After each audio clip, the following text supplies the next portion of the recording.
Hello everybody! It's working! Look! It's working! My camera is functional. My microphone is functional. Apparently. According to the statistics over there, we are golden and we are live. How is everybody? Welcome to the stream. Ghoul Games, Frigimonster, Swerve, 6! Fulcrum is in the building. Ghoul Games members up in the chat. Hello there. The Notorious Beast! Oh, my brother, it's great to see you. Yes, Abyss, you made it. Great to see you. Great to see everybody. Yes, sorry, I've not been live in a while. Obviously, I try and do one of these every month and try and communicate with you guys as best I can. And I realise that things have been a little bit up in the air with me in real life at the moment. Nobody likes real life, it's dull. But here I am, and we have news. We have something to discuss, little ones. So welcome, foolish mortals, to another live stream. Tell me how you are. How is everyone? Tell me how goes it. Let's get a bit of music in there.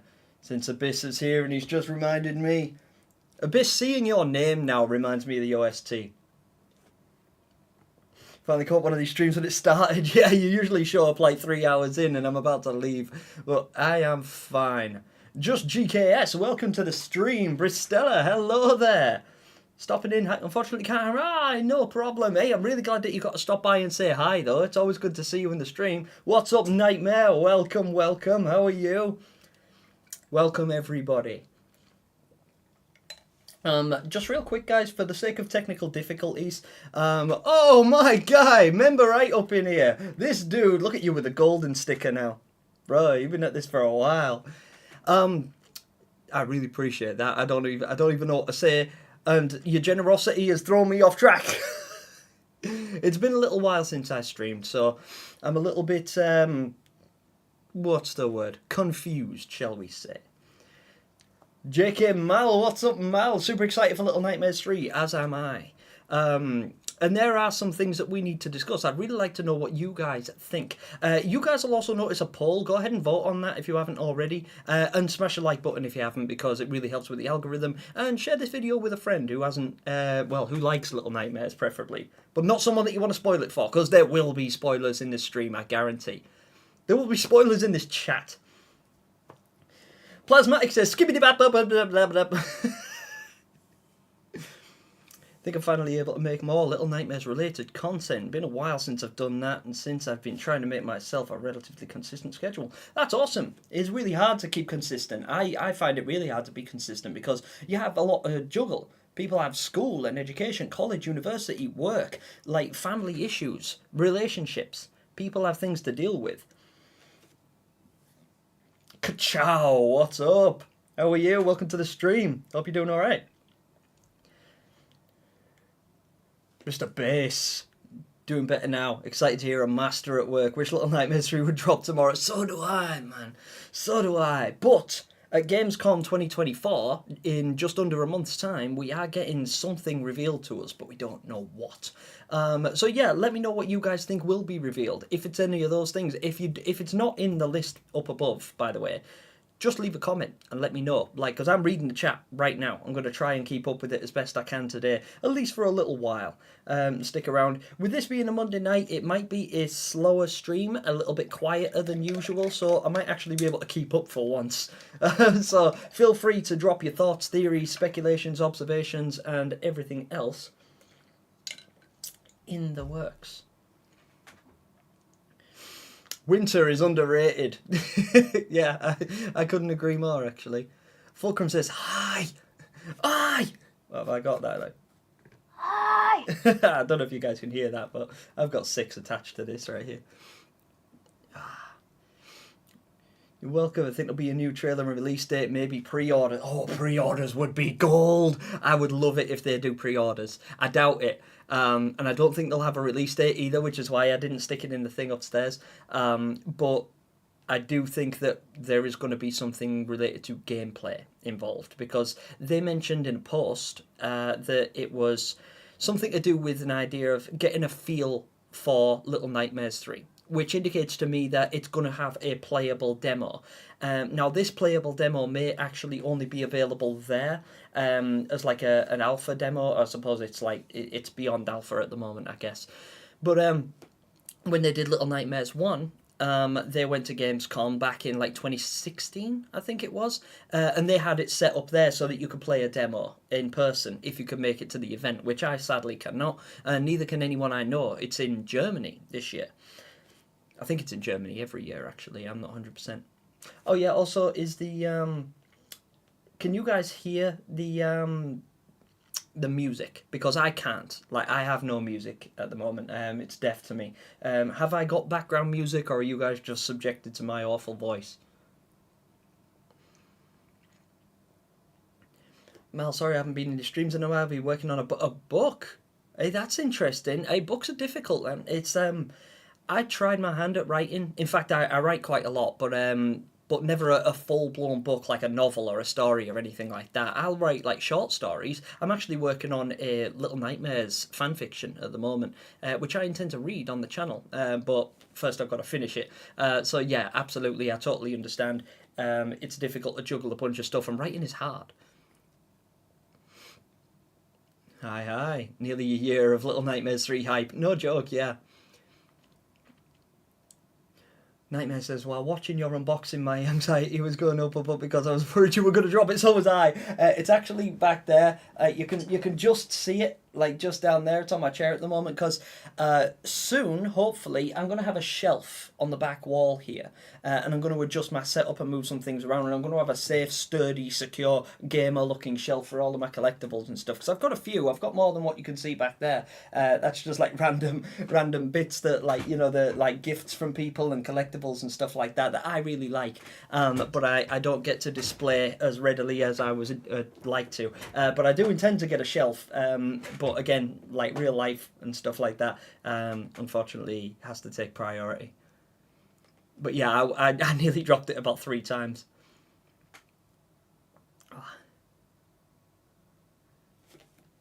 What was it? The people who disappeared in the second game. Oh, theory 6 has got a theory. The people who disappeared in the second game, some of them got turned into gnomes, or some of them were turned into the signal tower. Could be either. Some of them were definitely turned into gnomes, for certain. Last thing I need is a ton. Sorry, Plasmatic says. Last thing I need is a season 2 of The Sounds of Nightmares. I already went insane obsessively listening to it over and over and over again and theorising for months on end. I know. I'm actually looking forward to it if they do release a season 2 because I think it'd be great. But yeah, that would be hard. That would be hard work. Abyss, I have a Discord server set up, but it's real quiet at the moment. I haven't quite like established everything yet. It is unfortunately going to be members only though, because unfortunately for me, my Discord blows up like hell. Which is great. It's lovely, but it means that every day I wake up to like 100+ messages. And I can't respond to them all. I just can't keep up with it. So if I just had an open Discord with with the entire direction of just talking solely to me, I don't think I'd be able to keep up with it, and that wouldn't be fair to you guys to say, yeah, come in, join my Discord, talk to me, and then I just never talk to you. You know, I feel like that would be a bit of a shortcoming on my part. So unfortunately, at the moment, the Discord is members only, and it's completely inactive at the moment anyway. I haven't done anything with it because I don't have any major plans in the works, or at least I do, but nothing that I feel ready to advertise to you guys. The only things that I am talking about readily are my Chapter 3 of my Little Nightmares DLC, speculative DLC. That was it. God, I am really not ready for this today. I'm an amateur. It's been a while since I've been live. But yeah, you don't hear music. Oh, dang. There we go. Is that better? Hopefully you can hear that now. I don't know if it's too loud or too quiet. I literally can't hear it at all. What's going on with it? Well, it's being a pain, whatever the case. Oh, there we go. There. Figured it out. We figured it out, guys. It works. But yeah, so working on the chapter 3 of my speculative DLC series, and also I'm doing another live stream next month after Gamescom, so the day after. So Gamescom starts on the 21st of August and it finishes on the 26th. I will be going live on the 27th to discuss the revelations and what we've seen there. I will be checking out Gamescom live over on Just George's channel. The link can be found in the description below. He's under right, or if you scroll all the way to the bottom, there's a link to Just George's channel. If you don't know who he is for some strange reason, go and check him out, because he's basically the biggest Little Nightmares YouTuber on the platform. He always has been. He's my go-to source. He's my main guy, and I really like the dude. And I will be watching Gamescom live through his channel, and I recommend that you do the same, because there's going to be a lot revealed there, and there's no better place to discuss it. That's in fact the reason I'm not covering it live, is because I'd rather be watching George do it. But I will be going live the following day so that we can talk about whatever it is that they're going to reveal. Hopefully it's something substantial, but we don't know just yet. Let's see then. What are we talking? Lost count on the number of times I listened to the Sound of Nightmares. Yeah, for real. For real. Ooh, also just ordered a new diorama. Have you, Ghoul? Which one? Is it that one? That big one? Yeah, sorry, yeah, I should have read the rest of your comment. It looks so cool in your video. I'm excited for it to come. It's excellent. Absolutely excellent. I really, really love it. It's so much bigger than I thought it was going to be. It's absolutely stacked. That's why I can't wait to get a shelf so I can display it properly and get some lights around it and stuff. No music. I'm going to have to do something about that music, because generally speaking, it's the backing track should be playing. It says it's playing over there, but it's probably my OBS being a pain. I did actually just update OBS today, so I might be able to mess with the settings a little bit and see. Let me just see if I can do that while I'm live. It might not let me.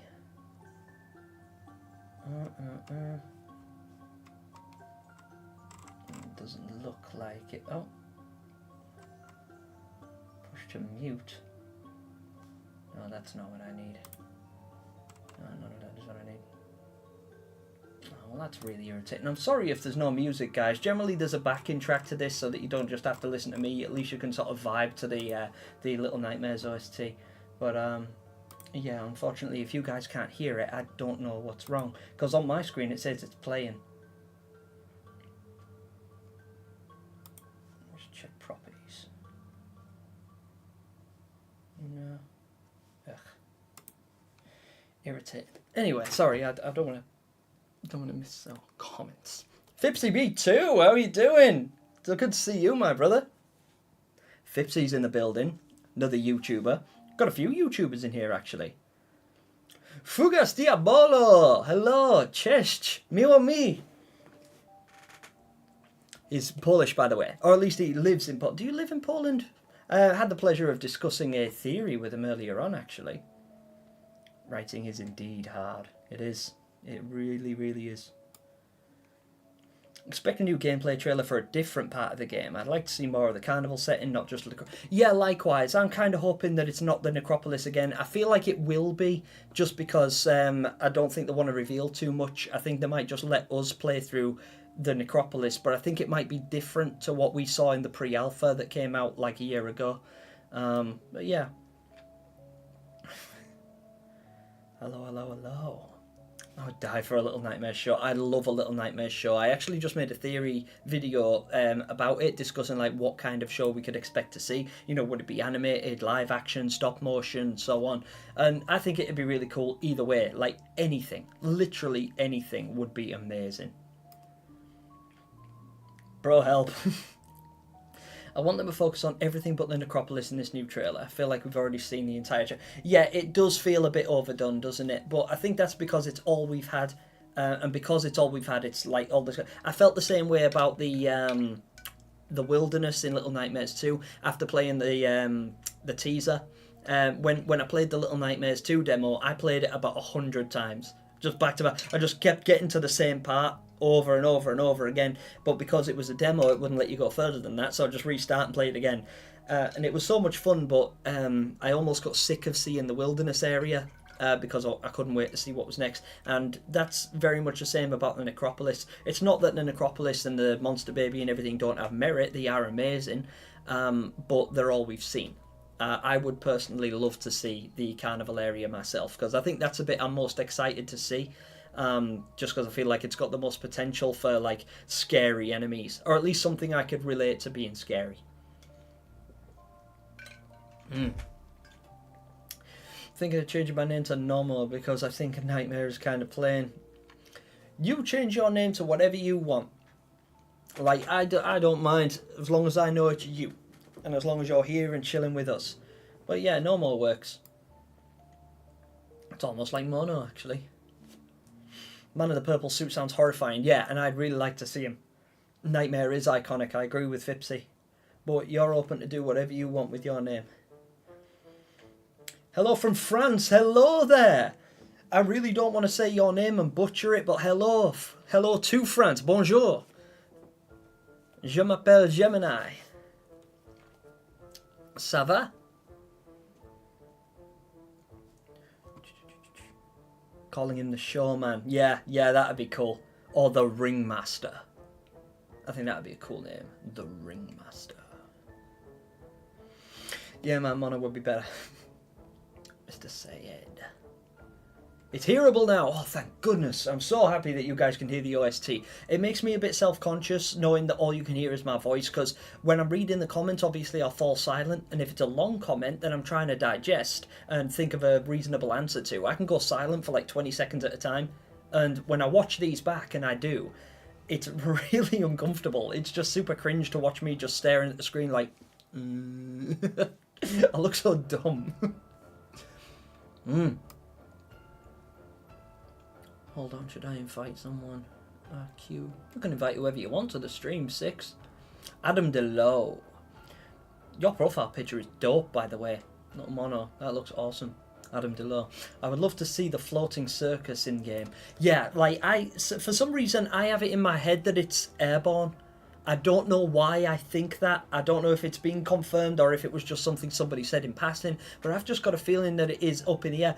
I mean, I'm not sure, like, because judging by all we've got so far is that one part of the gameplay, that one part of the trailer where they're creeping through the carnival/circus area, and you can see the sky and everything, but you can't see anything else, so it could very well be airborne. But also in the on the box art, it doesn't look to be floating. It's higher than everything else, but it doesn't look like it's off the ground. So I can't tell, I'm not sure, but I think it would be a really cool concept if it was. Because we've done like deep underground in the hospital and things like that. We've done deep under the ocean like the Maw. And the closest we've ever got to the sky is probably the Nest. For those of you that have played Little Nightmares, Very Little Nightmares on mobile. Yeah, it's really kind of you guys to show up, by the way. I understand that I kind of like caught you off guard, maybe. Generally, I'll advertise these streams and tell everyone I'm going live like a week in advance. And this time I didn't. I just sort of like decided the day before yesterday. I was like, oh no, I do one live a month and I'm running out of month. I've got like 1 day left. It's also the reason why I'm live on a Monday and not on a Saturday like I typically would.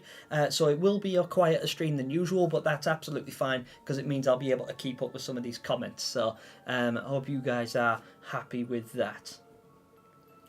Just GKS. Hope Lone alone are able to ride on the Ferris wheel just like Chapter 4 of Sounds of Nightmares. Yeah, so do I. I think that would be really cool. I also feel like it would be a really good point.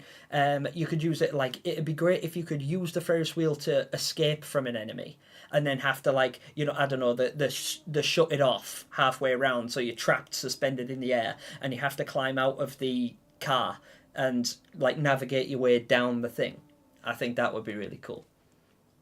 Hopefully being pursued by some rabid denizen of the nowhere, one of the nowhere's ne'er-do-wells. Babika Hussein. I hope I said your name right. Forgive me if I didn't. My pronunciation is awful. But is there any chance they will make digital comics for Little Nightmares 3? And will it continue the story of the 6 children, or there will be more? I think there will be more. I do think that they'll release them, but I think they're more likely to, like, not like these comics, like the hard copy comics that they made for Little Nightmares 1. I believe they're more likely to go the digital comic route and give us an app. like they did with Little Nightmares 2. You can download the Little Nightmares 2 comics via an app, and they are awesome. They were incredible. And I loved the fact that they were kind of interactive and they used the sound effects and the music from the game. It really built atmosphere. I love those, don't get me wrong. But the digital copy just really helped draw me in a lot and helped to build a relationship with the characters. Like, I feel like I got to know them, even though I only got like short 10-second snippets of their life. I feel like I intricately know these characters because the emotion is palpable in them comics. So I do think they will do something similar with Little Nightmares 3, but I think there will be new characters. Hopefully leaning more towards the lore of Little Nightmares 3, or maybe even the Sounds of Nightmares. We might even get something interlinked in there, which could be cool. Also, I am positive that in Gamescom we will get many things for Little Nightmares 3. I'm positive that we will receive a new trailer, a release date, pre-orders and collector's edition. Fipsy, you are an ambitious man, you know that. Vikinky, hello! Hello to you, welcome back. It's good to see you in the stream. How are you? You doing okay? Season 2 of Little Nightmares, Season 2 of The Sounds of Nightmares will probably have Bandai hiring a new YouTuber writers for some of the episodes. It could well do, or maybe they'll re-invite the ones back that already exist, like Just Jordan, Super Horror Bro, Mike. It would be absolutely dope if they get some of the YouTubers in, because I know a lot of people are passionate about this franchise, and since Little Nightmares 3 was advertised last year when they released the launch trailer, I've noticed a lot of other YouTubers start to lean into the lore and speculations and theories and stuff, and some really, really good ones like Indie Explorer is fantastic, Planet Drupiter, he's done some really good theory videos on it as well, found some wild success with it, he's done excellent, his content is very, very good. So there's some like up and coming YouTubers, and they're all like a similar size to myself. We're not on Just George level, trust. Like he is the big dog, him and Super Horror Bro Mike. But we're all sort of making our own little way, and I think it could be fun to have like somebody like us involved as well. I don't think we're anywhere near big enough, but who knows? By 2025 we might be, if you guys subscribe. So if you haven't hit the subscribe button, why? What did I do? Why do you hate me? I'm only joking, I don't have feelings. I invited... Oh yeah, Bristella showed up earlier on. She popped in to say hi, but she said that she had to go. She could only stop in briefly. But I do appreciate you inviting her. Simra, hello. I'm sorry it took so long to get your comment. I'm trying to read them all and address them, and I tend to go off on a tangent. But if you're still here, Simra, hello. It's nice to meet you. Welcome to the stream. Swerve, you hear it? Also, Swerve, I've been watching Swerve. Swerve is I nearly said a Little Nightmares YouTuber. He's a YouTube gamer from Alabama. And he was playing Little Nightmares recently. And yesterday he was playing Little Nightmares 2. Did you finish it, Swerve? I don't know if you finished it. I think the last time I checked you were in the school. But I didn't have a chance to stop by because I was at work. And I got a notification for you live, and I was like, oh, I'll have a look at that. I took a look, and you were in the school, and I was like, oh, no, it's my favourite part. I want to watch, but I was at work, so I couldn't. Yeah, let me know if you finished it. I'd hate to spoil it for you, bro. Winter is underrated says, if there were a Little Nightmares show, it should be called The Showing of Nightmares. That would actually be cool. Yeah, I'd like if they were to incorporate it a little bit like The Sounds of Nightmares, or or A Vision of Nightmares. Notorious Bass, you hear it? Oh, I'm glad you can hear it and not me. Since Super Horror Bro did episode 2 and Jaw did episode 5. Yes, correct. Plasmatic, that's absolutely right. 6, there is music. Oh, good. Taco, hey, welcome to the stream. I haven't greeted you yet. Hello. I'm sorry it took so long to say hi to you. But yeah, I'm glad you can hear the OST. You're behind on chat. That was when the music wasn't playing. Yeah, it was ages ago. I'm sorry, I'm miles behind. I thought it would be a quieter stream today, and it is, but I'm still one guy against 30. I think there's 30 of you guys at the moment. So I'm trying, I promise. Bear with me, please. Little Nightmares show. Nyamurai, yes. There was planned to be a Little Nightmares show, and the developers at Tazia Studios and Bandai Namco actually had meetings with the creator of Coraline. who apparently did some work on a project for a Little Nightmares TV series, but it either never came to fruition or it just isn't finished yet. And everybody involved has signed NDAs that say, they're non-disclosure agreements that say they can't discuss it. So anybody that does have any information is legally obligated to shut up and never speak about it. So until it's released, or at least a launch trailer is released, then we don't know if we're getting it. But it would be the logical step to move forwards, because we have games, we have comics, we have digital comics, we have a mobile game, we're going to have novels this year or next. So the logical next step would be to have a show or movie. I think it's a matter of time, but that's it all depends if we can keep this franchise alive. And I think we're doing a great job of that, to be honest, because this community is fantastic. Sick, yo, theory. What if all the people who inherit the raincoat are connected, like a family thing that naturally happens for generations, a curse or something? Oh yeah, like that was something that came up a little while ago. Is the raincoat like a cursed object? Or something like, anybody that has it becomes corrupted or something like that. I don't know. It could be. We don't know anything about it. As far as I know, from a game development standpoint, they simply chose a yellow raincoat just because it was like a primary item for... It just establishes very visually and obviously that 6 does not belong where you find her. So when you open with 6 on the mall, it's like real blue and gloomy and cold, and the temperature is all the way down, and it's just very grey and morbid. But 6 is bright and small, and everything there is big and grey or beige. So yeah, it was more an artistic choice than anything. I don't think there is lore behind the raincoat. Well, there is now, but I don't think there was lore behind the raincoat when they made that decision. I think it was just a case that they wanted a recognisable character, so they chose a bright yellow triangle. It's like, well, everyone recognises the bright yellow triangle. French, Gem. I know a little bit of all languages, but I mean a little bit. A very, very little bit. In French, that would be un peu. A little.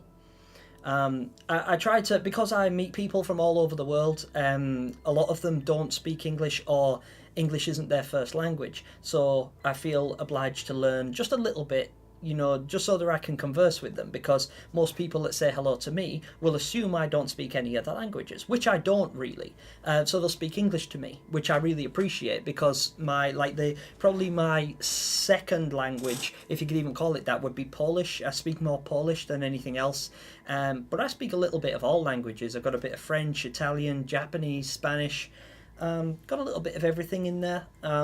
But you'll notice I'll probably say one sentence in all of these languages when people come up. So if a Japanese person was to come in, they would say konnichiwa, nehiara wa hatarakichi ga ida, or something like that. But that's it. That's all I've got. other than shindayu. Christ. No, you've got me on a tangent. Look, see what you've done. This is your fault. Stella got my comment, she might join. Oh, I hope so. Hope she comes back if she can. Even though I've been saying I can't wait for Little Nightmares 3, I don't want anything else yet to be revealed, because I don't want every monster spoiled. Yeah, if they're going to spoil the monsters, then I would like them to keep something a secret. Because Little Nightmares 2, I think it wasn't rushed by any stretch, but it was just, I was never surprised to see a monster. Because when they give us a Halloween trailer, the only secret monster was Monster 6, but anybody that had the TV edition already saw the Monster 6 diorama, so it wasn't really a secret that we were going to get a Monster 6, or at least that she would be a part of the game in some description. Hello from Arizona. Hello to Arizona. Adam DeLo. What time is it in Arizona, by the way? Curious. I don't know if you guys are 5 hours or 6 hours behind us, because it is currently 7:30 for me right now in the afternoon. Alex the Frog, hello. Sorry it took me so long to get up there. Fugas Diabolo. Yes, Gemini. if you'd like to tell about my theory, do it now or in the next 30 minutes, because I'm going to have to leave. No pressure though. Ah, right, yes. Well, in that case, I'll do it now. Now, Fugus spoke to me earlier on and let me know about a theory that they have, and it shares a lot of similarities with mine, and it's quite a long one, and they're probably better at describing it than I am, but the way it works is, if you were to look at some of the screenshots from Little Nightmares 3, if you take into consideration, there's one of them that looks a little bit like the Maw, and it's like, well, could we visit the Maw? How and why? And then you look at the necropolis, and the outside of the necropolis is a huge wall, like what could be a dam wall or an ocean breaker, and it's sort of like ravaged with damage and things like that. But there's also nets, which could have been considered for fishing nets and things like that. And there's ladders that look like you could climb from the boats into the city, into the necropolis, and that could be a place that once upon a time was a dock before the ocean dried up, which could give us an indication that this is sometime after, and it could be that the guests from the Maw, like Six has taken over the Maw, as we know. You know, she's eaten the lady, she's consumed her powers, and then maybe she takes over the Maw and keeps it functioning. You know, she invites the guests, she feeds them, and then she takes their energy to keep herself alive and sustain her own life force, and the cycle continues like that. But it could be that the Maw has, I think at least, that the Maw has docked, or maybe not docked, but just crashed. So, like, maybe we could see the Maw, but it's beached. You know, it's just a crashed vessel, and Six is nowhere to be found. And the guests that were on the Maw, are left with nothing. You know, they've got no food, no entertainment, no source of nutrition or anything, or escapism, or the thing they enjoy, which tends to be food, given the size of them all. So they will go to places like the candy factory, or wherever it is they make lollipops. I theorized about 11 months ago. I thought there might be a candy factory in one of my older videos. And also, they could go to the, well, we already see them at the circus, like carnival area, where they would undoubtedly find some kind of entertainment, but also food. And I just thought it was a really cool theory, because while I did think that the Maw would be like a crashed vessel, I didn't really put the link in between the Maw crashing and the necropolis. I didn't really recognise that the necropolis could have been surrounded by ocean at one point. Didn't really hit me. But yeah, and I thought it was a really interesting theory. And they broke it down a lot better than I just did, because I'm rushing, because I need to get through everybody's comments and I don't want to leave anyone behind. And I know that I fall behind way, way late on these comments. But yeah, Fugus had a really, really good observation there. And I thought it was interesting.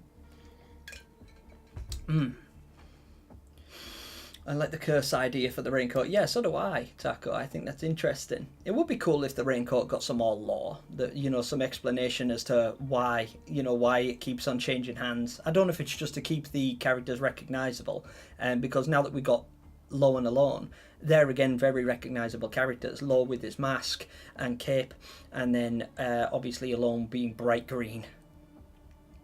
She looks like a minion. Appleman, yo, what's up, Appleman? Good to see you. Sorry it's so late me saying hi. I'm way behind on comments as per usual.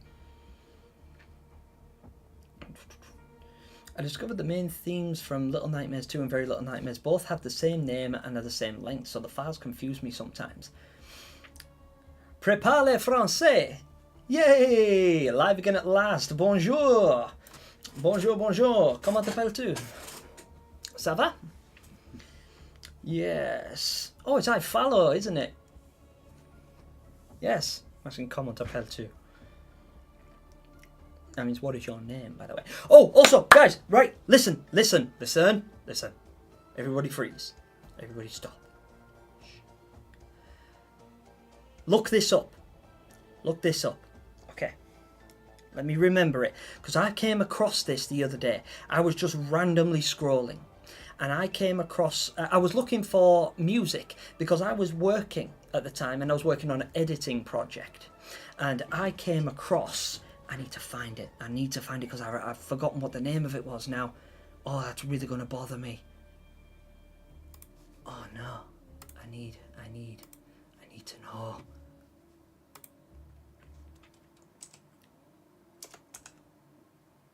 What was it called? So, oh no, guys, it's really winding me up. It's stressing me out because I found this thing the other day and it's a soundtrack for a different video game. But it sounds exactly like Six's music box. But somebody told me that it was from, but it was from a completely different game that Markiplier played years ago. And I even commented on it as well, and I cannot find it.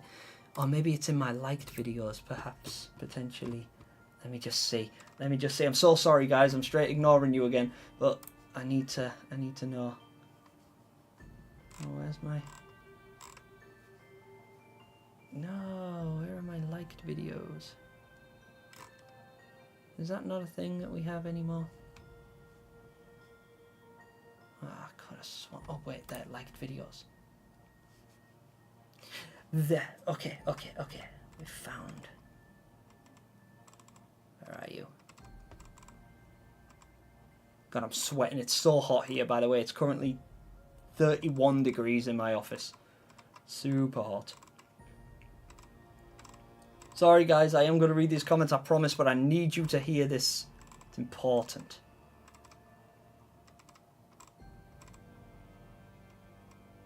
I really liked this many videos in the last couple of hours. No, I definitely didn't. Let's just look at videos.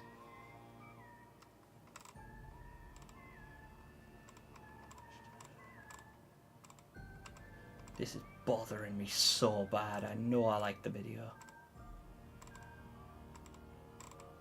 And I can't find it. Oh no. Oh, that's the worst. Oh, that's the worst. I can't remember what game it was and the name of it completely escapes me. No, it's right there in front of me. Labyrinthine. Guys, so look this up. Labyrinthine OST Strange Room. That, I don't know if you'll be able to hear it. Can you hear that? See?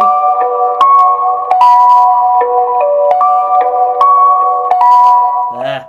That, right, it's so, I called this out when I heard it in a video, and it was somebody else used this soundtrack in a game, but the game is called Labyrinthine, OST Strange Room, and I just found it so, like, it hit me like a ton of bricks, and I was like, there's no way that they use Six's music box music in this game, but it turns out it's not from Little Nightmares, it's from Labyrinthine. But saying that, Labyrinthine only came out like 2 years ago.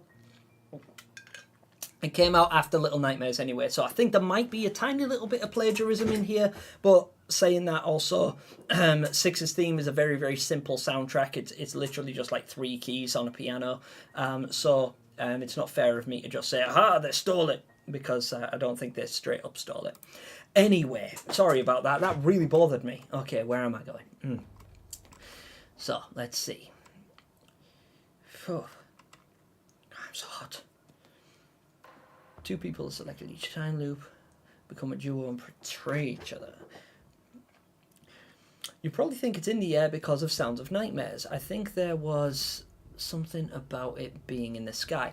Was there? That might be why then. That's probably where I'm getting that information from. God, sorry I'm sweating so much, guys. I am so hot. It's absolutely mafting in here, but I don't want to open the window because then you guys will hear all the drug addicts fighting outside. It's just embarrassing.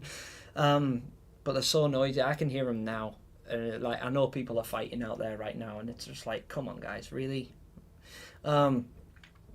But yeah, you could be right there. I'm really sorry I can't pronounce your name. I don't know Russian. I don't even know if that is Russian.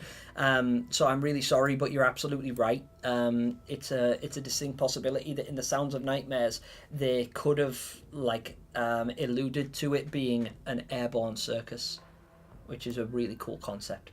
I think we need a snow setting. I think there was a plan for a snow setting because I've seen in the concept art for Little Nightmares 2, Mono is dragging an unconscious Six through the snow towards the signal tower. So there could potentially be a snowy area. We might even get it in Little Nightmares 3, who knows? Because they do tend to recycle concepts. In fact, the Monster Baby was a design that was supposed to be in Little Nightmares 2 but was scrapped.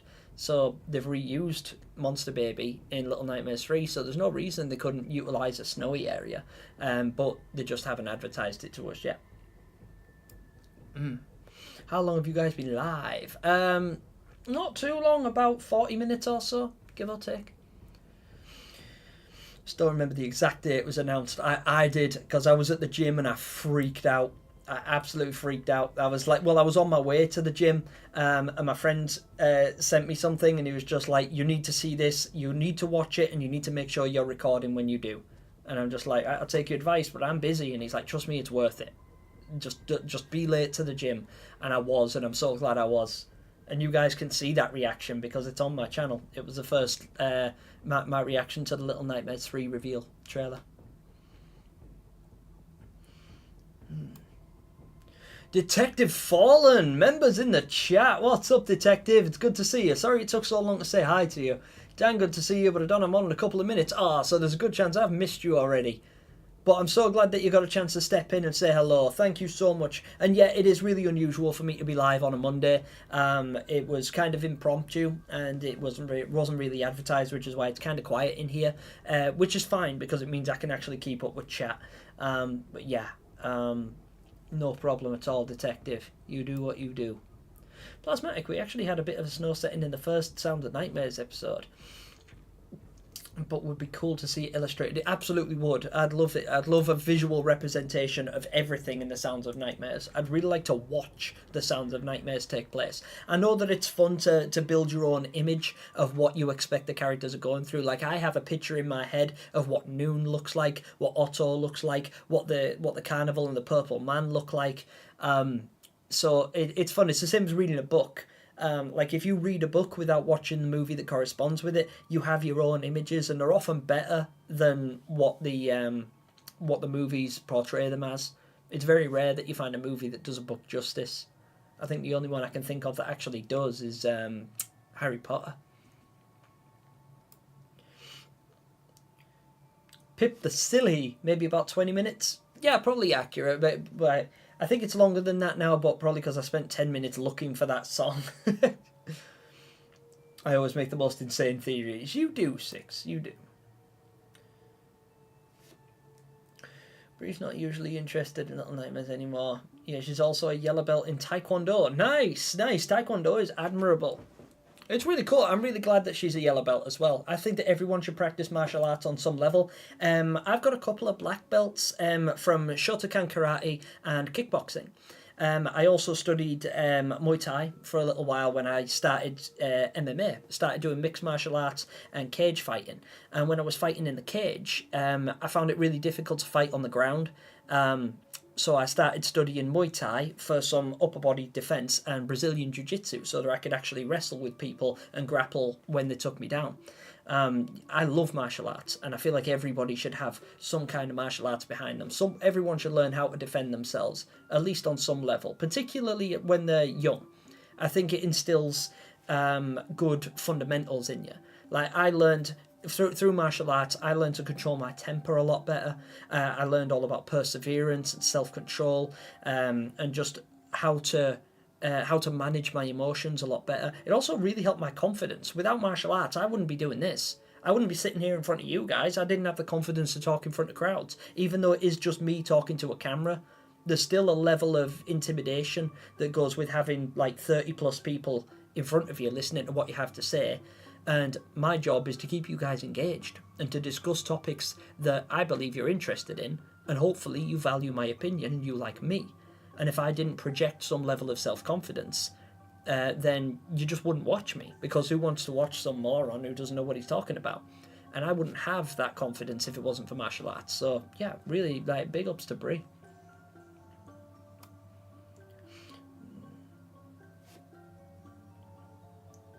You don't remember me anymore, do you, Six? It's me, I found. You don't remember me! Remember me. Theory: the pretender was a child who turned into a doll herself, then was chosen to inherit being the owner of the nest. Maybe she was like an experiment. When is Gamescom? Appleman, Gamescom is on, it starts on August 21st and it ends on August 25th. I think. 25th or 26th. And it's in Germany. I don't know what time, and I can't remember the name of the city anymore. Noah Vassa, hi, how you doing? Welcome to the stream. Sorry I haven't said hello to you just yet, but so how do you think a Little Nightmares TV show would be like? Would it stay on plot for the game, or would it be like every episode has new characters? That's an interesting thought, actually, because I would like it if it followed the characters that we know and love, but it could also be really cool if they gave us new characters, but linked it with the existing storyline, much like the Runaway Kids DLC. You know, where he's running around and you're like, but you go past areas and you recognise stuff. So the main game and the Runaway Kids DLC are interlinked. Like, so 6 uses the rope ladder to get into the prison section, and it's the same rope ladder that the Runaway Kid uses to get out of it. And the fact that they kind of see each other as well, it's really cool. I feel like they would be able to do that in a movie really well, or a TV show, where what they could do is they could follow Six's story, or Mono's story, or Law's story, or Alone's, or a character we're familiar with. They could take one of those characters but keep them as a background character, but and give us, like, I don't know, 8 episodes, each featuring a different character, but showing us how these different characters have affected the main storyline, and link it back to the games in one way or another. I feel like that would take a lot of consideration, a lot of thinking about, but I think it could be really cool. Like, maybe follow the story of the children we find in the DLC. So, you know, or in the nursery, sorry, they're not just in the DLC. You know, when we first come across Roger the janitor, and he's in the nursery with all the children in the beds, I think it would be interesting to follow a TV show, and the episodes are based on the stories of the children in the nursery. So all the kids that are in those beds, their stories of how they came to them all and what became of them afterwards. You know, do they escape? Do they get turned into gnomes? Do they get eaten by guests? Like, what happens to them? Where do they go? And just because they're background characters that are firmly established to be in the vicinity of the characters that we know and love, but we don't know anything about them. I feel like that's an area for expansion, which could be cool.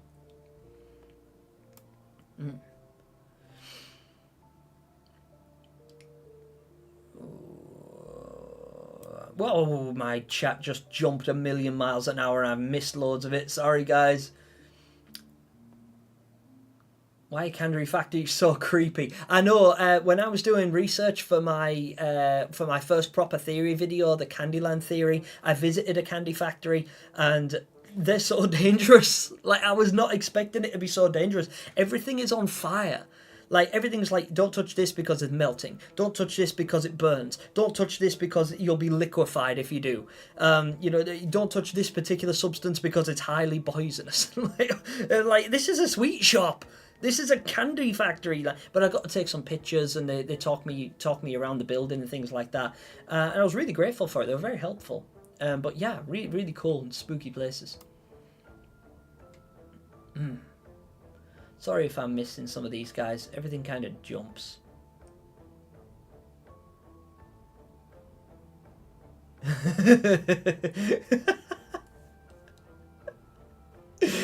Shut up, Nightmare. Gemini notices small background detail. Also, Gemini, the more. THE. Oh no, that made me laugh. Electromang 101, how you doing? How you doing? Six is right. One of the devs did say Mono did have feelings for Six throughout the game. Well, didn't know that. Poor little dude. Oh, my little guy. I'm getting hungry. I'm getting hungry too. But I am going to eat after this anyway, because I've got some healthy food to munch on. Six is AFK.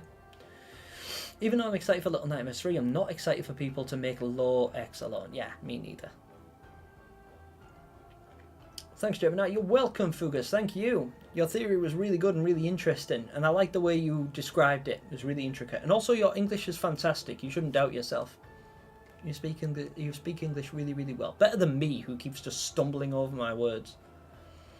Need to eat dinner. No problem, 6. I'll talk to you soon.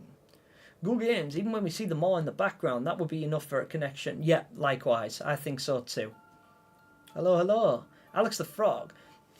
Given that at the end of Little Nightmares 1, Secret of the Maw... Right, I'm trying to read this now, and I can't stop thinking about Nightmare's comment about me reading slow. Given that at the end of the Little Nightmares 1 Secrets of the Maw DLC, we were shown a scene of the Thin Man appearing on a TV, despite the fact that it shouldn't be possible, given the short time span between the game. Yeah, now that's something to consider, isn't it? If Little Nightmares 1 takes place after Little Nightmares 2, then why was the ending cutscene of Little Nightmares 1? Yeah, why was the Thin Man in it? Ooh, there are implications to it. I think it's just like an error almost. I feel like it's a character that they already had a plan for in Little Nightmares 2, but I don't think they intended to make it a loop. Either that, or they fully intended to make it a loop, and he's looking for her. You know, he's grown into the Thin Man and he's looking for her. That would be cool. But it's also perplexing that we didn't see him on the mall before that.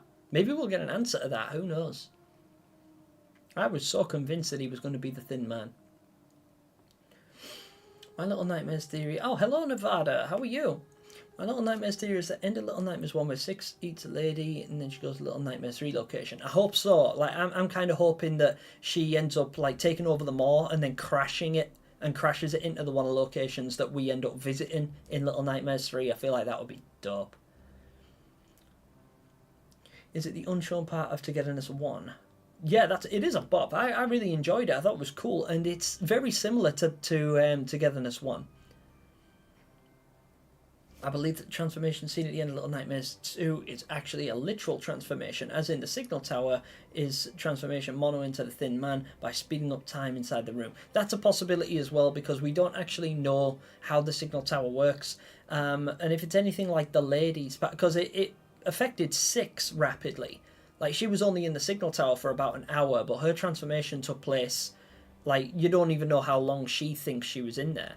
Like, how long does 6 think she was left in the tower for? Because if time doesn't work in a linear fashion the same way it does in the external nowhere, then how do we know how long 6 was in there? Like, as far as she's concerned, she might have been really mad because she was in the signal tower for potentially years. We don't know. Casual Hardcore Gamers, RJ, the main man, is in the building. Gemini, activate stress mode. Yep, straight up. Look through your comment history, Gem. Yeah, I know. Oh, yeah, to be honest, I do need to go back through some comments and take a look at a few of them, because I have not been I've not been reading my comments as much as I should be recently. And that's my own fault. That's down to me focusing on some like home affairs and things like that. Had a lot of things to consider, and while I've been on YouTube, it's really been in passing. I've just been sort of like flitting from here to there, just trying to keep content at least remotely consistent while I'm dealing with a bunch of other stuff. So I am sorry. I will get back to comments eventually, like start addressing them like I used to. I might even make a full video addressing comments like solely dedicated, and I'll read like 20 comments back to back and then answer them, much like I'm doing here, but with time in between to think and research. And because I'm doing everything I say in this live stream is straight off the dome, like I'll just read what you say and everything comes off the cuff, and that's why I will make mistakes and I'll slip up and things will be contradictory sometimes, but yeah, if I have a chance to research it, maybe I could offer you guys a bit more substance in my answers.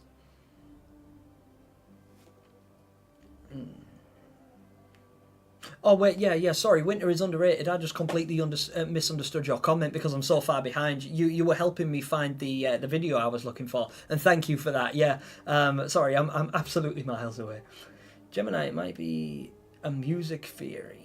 Oh, my mum used to be a music composer during her teen, and said that most of the music she composed somehow sounds very similar to other music. Yeah, I agree. I actually read something before He was actually a musician. He's a YouTuber. I can't remember who though, but he said, I think the video was called something like "Why all your favorite songs sound exactly the same," and it's because they use the same like riff, like the same tone. I think you can use the same like 5 keys on a keyboard to play like all of the top 10 songs in the charts at the moment or something silly like that, because they just choose the same underlay.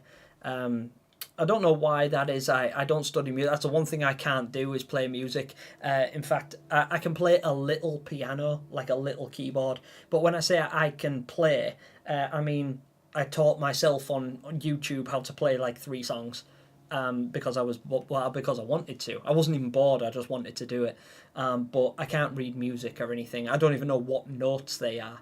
I write letters on the keyboard. Thanks for the new game suggestion. Adding Labyrinthine to my wish list now. Yeah, I was going to check it out as well, Ghoul. I thought it looked awesome. Much love, Detective. Appreciate you. Straight up Little Nightmares. Just straight up. Yeah, tell me about it, Electromang. Isn't it just exactly? It could absolutely pass for Little Nightmares. In fact, I almost used it in the trailer I put before this. You guys will have seen, at least you guys that were here early will have seen my trailer for this stream. That you're going to see again in a minute because I'm going to take like a 2-minute break and you'll be able to see it.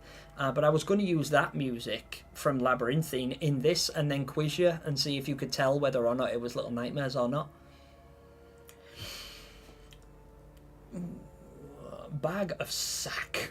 How would Lorne alone deal with the monsters in the circus level? I'm curious. Together.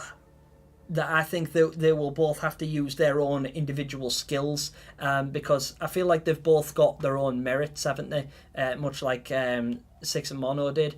But I feel like they'll both have strengths and weaknesses, and they'll have to utilize both of them, and it'll require you to work quite closely with your partner or the AI in order to deal with these beasties, particularly in the circus. Because until we know what these monsters are, we don't know how we're going to deal with them. Labyrinthine, I like that game. Oh, have you played it, Fugus? I'd never heard of it until then. It's got a similar description to Little Nightmares, actually. Is it laboratory or laborafty? It's laboratory or laboratory. I tend to say laboratory, but it's pronounced laboratory.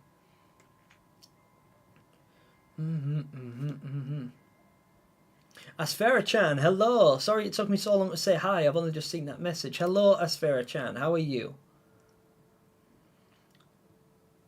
A little bit of nightmares. How are you? I haven't seen you in a while. It's because Six's theme is a song called Three Blind Mice. And it's a nursery rhyme, so none of them came up with it. Yeah, you know what?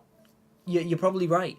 It's like 3 blind mice. Yeah, it's the same 3 things. This is what I'm talking about. You see, guys, that right? Okay, so what a little bit of Nightmares has actually pointed out there is absolutely accurate, because it's the Six's theme, I said earlier on, is a very simple tune to play because it's just over 3 notes, just like A, B, C, like that. And so is that one by Labyrinthine, and so is Three Blind Mice. It's a very simple set of chords that you can play, and you can overlay them on anything. And if you play them in a certain tone, it will always sound similar to Three Blind Mice, or always sound similar to Six's music box. Like, I think these days, if I had a music box that played Three Blind Mice, I'd probably think it was Six's music box, or at least I would recognize the similarities, just because I'm so like intrinsically involved with the game now. Okay, Abyss, I'm head out. Just had to hear what you had to say about Labyrinthine. Y'all have a good stream. Have a good night, Abyss, or day, whatever time it is for you. I hope you're doing all right. And sorry if you've already gone when I'm saying goodbye. I think it was on a roof or an airship, at least I remember it that way. Possibly. In a mirror on the cover, you can see the outside of the factory, the roof, and you can see body bags going into the factory. Is that what they are? Interesting. I thought that they were from the necropolis, because you notice, I think the necropolis, the people in the necropolis were making sacrifices to the monster baby. In fact, you catch a few of them that have been caught in the act, and they turn to stone, with like rope in their hands and stuff like that, and they're standing next to huge hooks with body bags hanging from them in the necropolis. You find them when Low and Alone climb up the tall ladder in the necropolis area, and then have to slide down into the neighboring building. Ferryman is awesome. Yeah, Ferryman is absolutely incredible. That isn't Russian, it's Ukrainian. It's okay. I'm so sorry. Yeah, well, it's my mistake. Not familiar with the language, so with the dialect at least. So that alphabet looks completely alien to me. But yeah, I do apologise. Ukrainian. I don't speak Ukrainian either, so I'm a bit useless. But I'm really glad that your English is great. And thank you for being here, and thank you for correcting me as well. Appreciate that. Really curious to see what will happen when you die playing Little Nightmares with your friend. I think it'll just be the same thing. I think one of you will die, it'll fade to black, and then you'll both wake up at a checkpoint, I think. It's Russian. No, I follow. It's Ukrainian. Theory. The ferryman was secretly in Little Nightmares 2, the theme signifying that his presence was nearby, giving the indication that he was watching and observing Mono, and 6 this whole time. He could have been. I, in fact, really hoped that he would make some kind of appearance, at least like a cameo or something, and he kind of did, but, you know, I mean more than just a picture or a painting of him. I was hoping to have like an actual character model used. Gemini, I think one of the boss will rap battle on. Nevada, what is your obsession with rap? Gemini.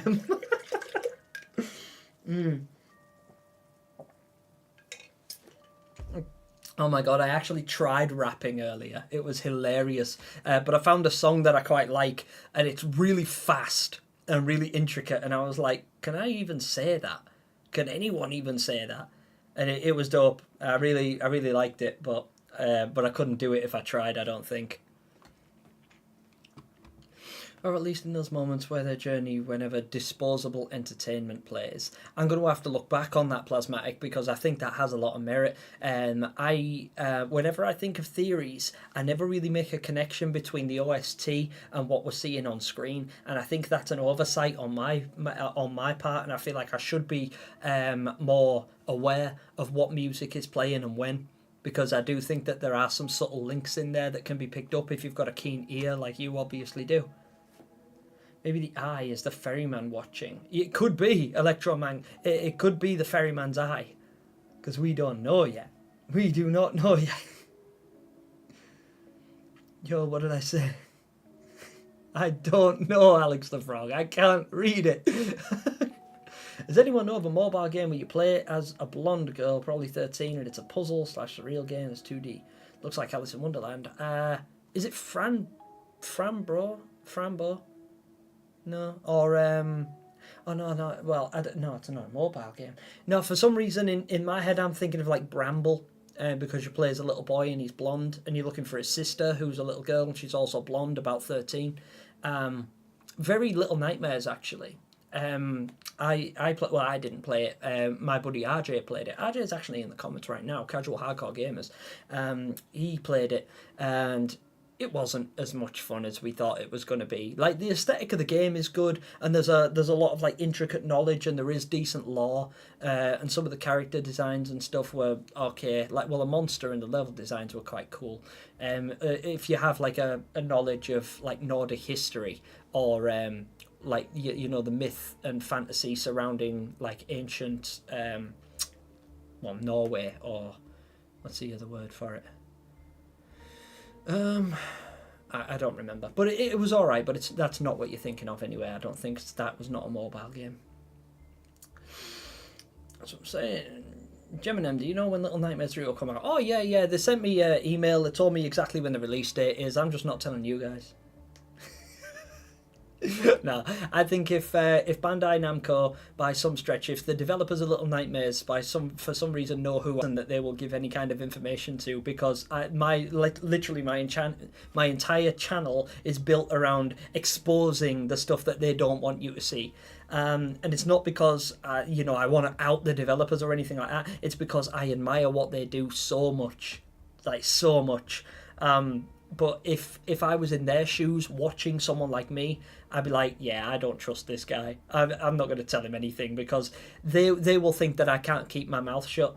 I like to think I can. You know, I like to think that if they had me sign an NDA, I would absolutely honour it. Well, of course I would, because I wouldn't want to be sued.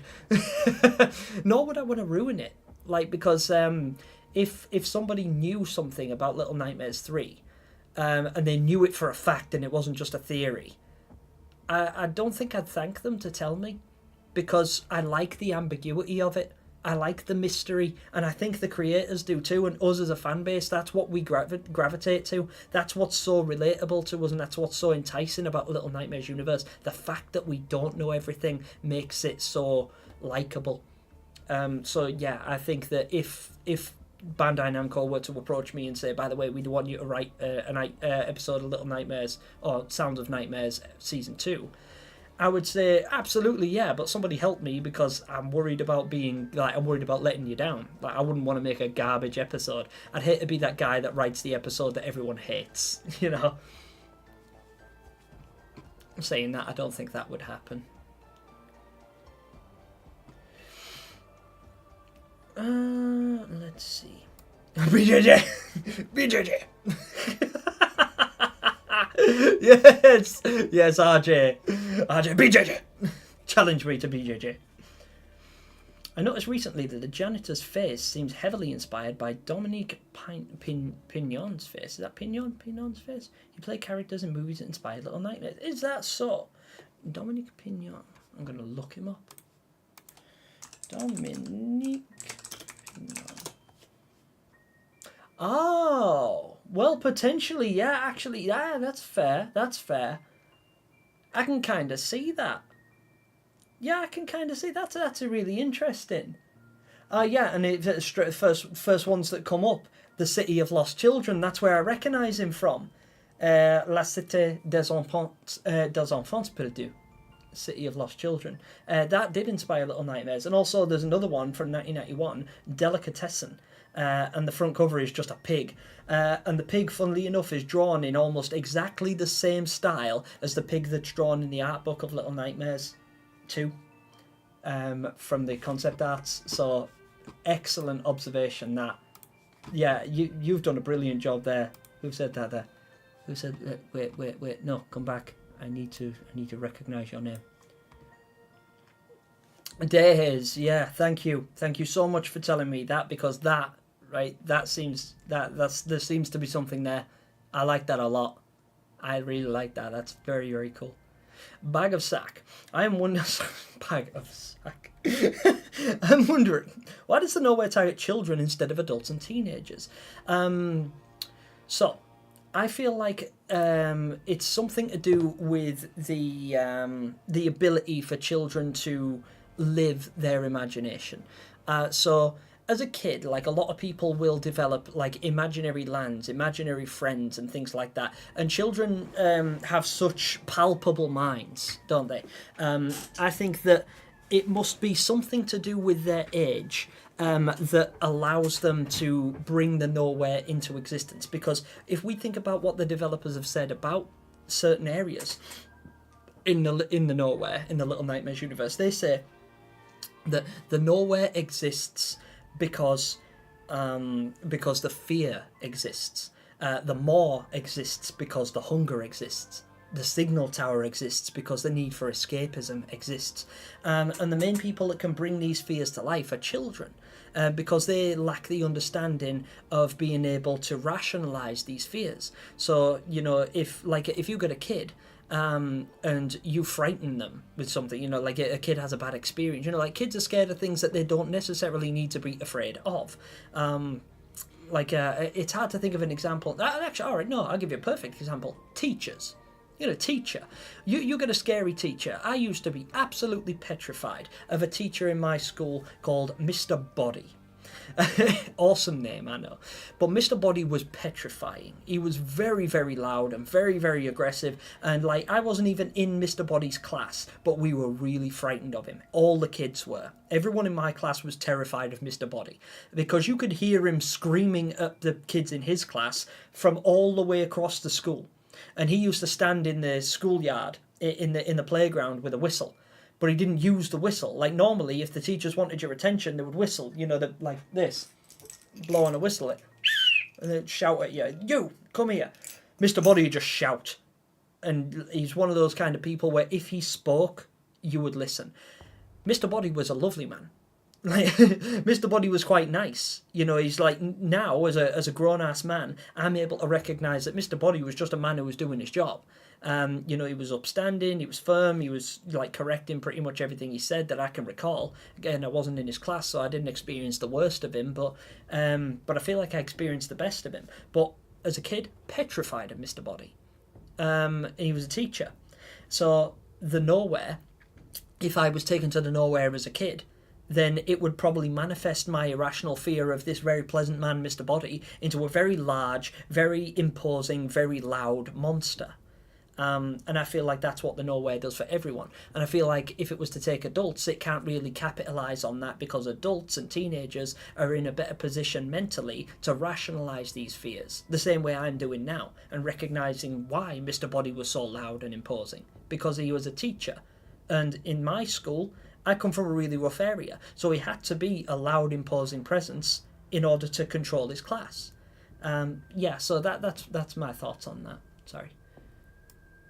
Do you hear sword fights outside your house? Nah, it'll be knife fights, if anything.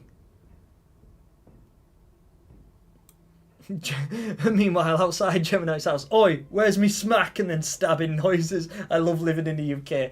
I know. I have a album on my phone dedicated to crime scenes that I happen across on my way to the gym, because that's the only place I go. I go to work and I go to the gym, and pretty much every time I go to the gym, which is only like a 10-minute walk from my house, I always without fail happen across some kind of crime scene or accident or violent occurrence. So I tried to take pictures of it, and I've got dozens of them, absolutely dozens of them, and I shared them the other day with a group of friends on Discord, and they were like, bro, where do you live? That's awful. And I'm like, yeah, but this is just my street. And it really was. I noticed that like 26 of these photos are all from my street, taken from my window. It's crazy. Yeah, it's just one of those areas, that's all. But it's not the worst. There are worse places to live than here. I love living in the UK. BJJ. Suffers way easier than adults. Gemini, do you hear... Oh, sorry, I've read that one already. Do you know if Little Nightmares 3 is going to be co-op player? Yes, it is. But it's going to be weird because Little Nightmares 3 is not going to have couch co-op. Like, you won't be able to sit in the same room as somebody and play Little Nightmares with them on the same TV. You would need 2 computers or like 2 PlayStations or something, because it only has online co-op. But it is an option. It is an option to play with an AI companion, and it is available to play co-op as well. They give you a choice. Prepare reference. This is knife fight. Yep. Yeah. Accurate.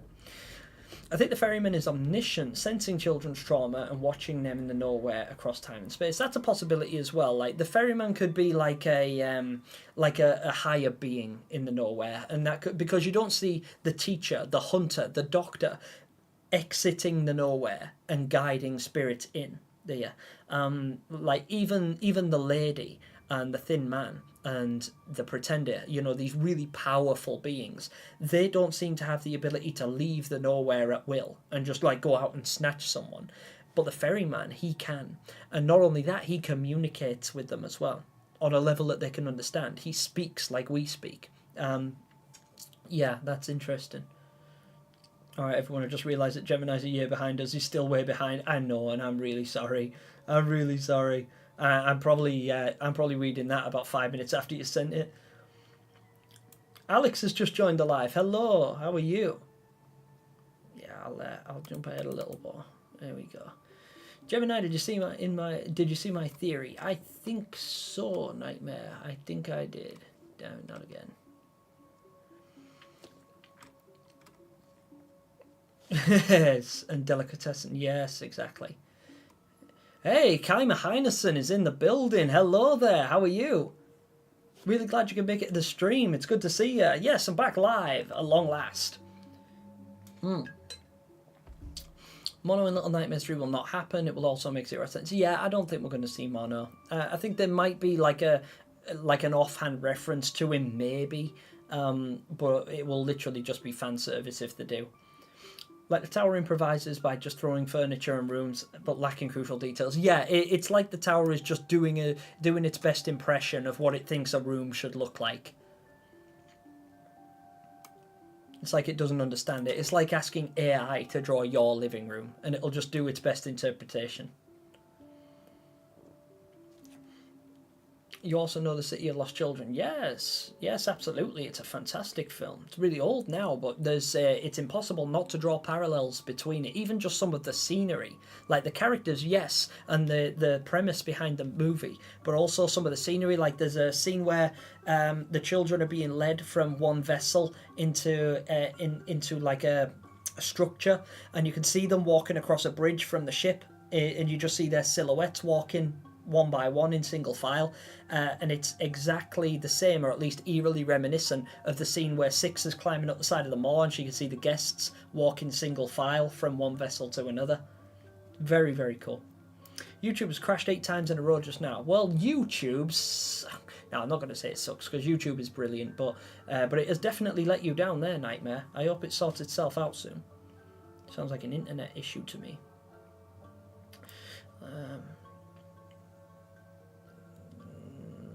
Gemini, do you think 6 is Coraline from a different timeline? Like alternate universe 6? No, I don't, but cool thought. The Doctor is actually Dr. Miguel. Gem, speaking of that mobile game, so desperate to remember, there was a talking moon in the second level in the beginning. Oh, you know what? I think I do. I think I actually remember Markiplier playing it. Oh, yeah. Right. I think I know what you're talking about, but I can't fathom the name of it. But I do kind of have an image in my head now. Mr. Nightmare, that's what you get for making such a ridiculous theory. Stupid bush puzzle. Don't recall that. The individual worlds are a collective of each spectral's eye monster. Yeah. See, that's another thing that I think is I think that the places we go, the signal tower was obviously one of these creatures, and when we expose it by taking away its like nucleus, when we free 6 from the signal tower, we end up revealing its true form. Well, I think the maw is one too, and the nest, and I think that perhaps like once the pretender died, potentially the nest just sort of collapsed in on itself and became whatever it was before. Like I imagine the maw to just be this big, like fleshy jellyfish covered in eyes and stuff that just bobs around in the ocean, but it takes the form of the maw, and that's why if you look at it, it looks like the face of one of the chefs. Like if you were to zoom out on the maw and just notice the top half of it, it literally looks like one of the chefs, with the lips. Like the the lips and the eyes, and even the little hat, being that little chimney on top, looks kind of like a chef's hat. Wait, for real, did the actual doctor die? Yes, yeah, one way or the other. Burnt in an oven. He either got burnt in the oven or he just starved to death in it. But either way, he was trapped in it. Yeah. Didn't he kill himself? He essentially killed himself when he chose violence against our little dudes. I was like, right, he's chased me into the furnace. So I said, oh, so you've chosen death. And I lit him up. What is BJJ? Oh, it's Brazilian Jiu-Jitsu. And the reason we do this is because there's like a cult here of Brazilian Jiu-Jitsu practitioners, and they are good fighters. Don't get me right, Brazilian Jiu-Jitsu is a phenomenal martial art, and they are great fighters. But the BJJ cult is a group of people who only practice BJJ, so they can only fight on the ground. They don't throw punches or kicks; they only grapple. So when people, like, we have a running joke where if we come across a Brazilian Jiu-Jitsu practitioner from the BJJ cult, if they start a fight with you, they won't go like this. They'll go, "Ha! Come on, then. like, BJJ, and they'll just lay on the ground like that. BJJ, come at me. Because that's what they do. They lay on the ground, and because they're really good on the ground. Wicked fighters on the ground. But they don't stand up and fight. So if you were to challenge one of these cult members, they swear that they can beat anybody in a fight, but only on the ground. So they won't stand and bang with you. They'll just lay down and do this and hope that you'll go down to the ground with them, because then they'll chew you up. Oh my god, he's finally caught up. Yeah, the abused eventually becoming the abuser for all time. Yeah, pretty much. That's how I imagine that kids who grow up in the nowhere end up if they don't learn to overcome these irrational fears we discussed earlier on. Kit Kat Catsy 96. Hello and welcome to the stream. Do we know what happens to the pigtail girl from the DLC? Yeah, I do. And you're going to find out in Chapter 3 of my Little Nightmares speculative DLC pitch, which is coming out soon, hopefully. It's going to take a little bit more work, but she is the main character in it. So stay tuned. And ring the notification bell. You guys that are in the chat now, while you're here, if you haven't already, if you guys are subscribed, and you don't have to, of course, but if you check next to the subscribe button, there is a little notification bell. Some people will say, oh my god, you know, you've had this video out for 3 days and I didn't see it, or oh my god, you were live and I missed it, and I'm really, really upset. It's because YouTube will not notify you unless you've got the bell rung. So if you ever hear me saying ring that notification bell, it just means look at the subscribe button and click the little bell next to it so that it's highlighted and it'll say notifications on. If you guys would do that for me, please, just so that you don't miss anything in the future, because some of these big projects you guys are going to want to see, and I would love your opinions on them as well, so I wouldn't want you to miss out.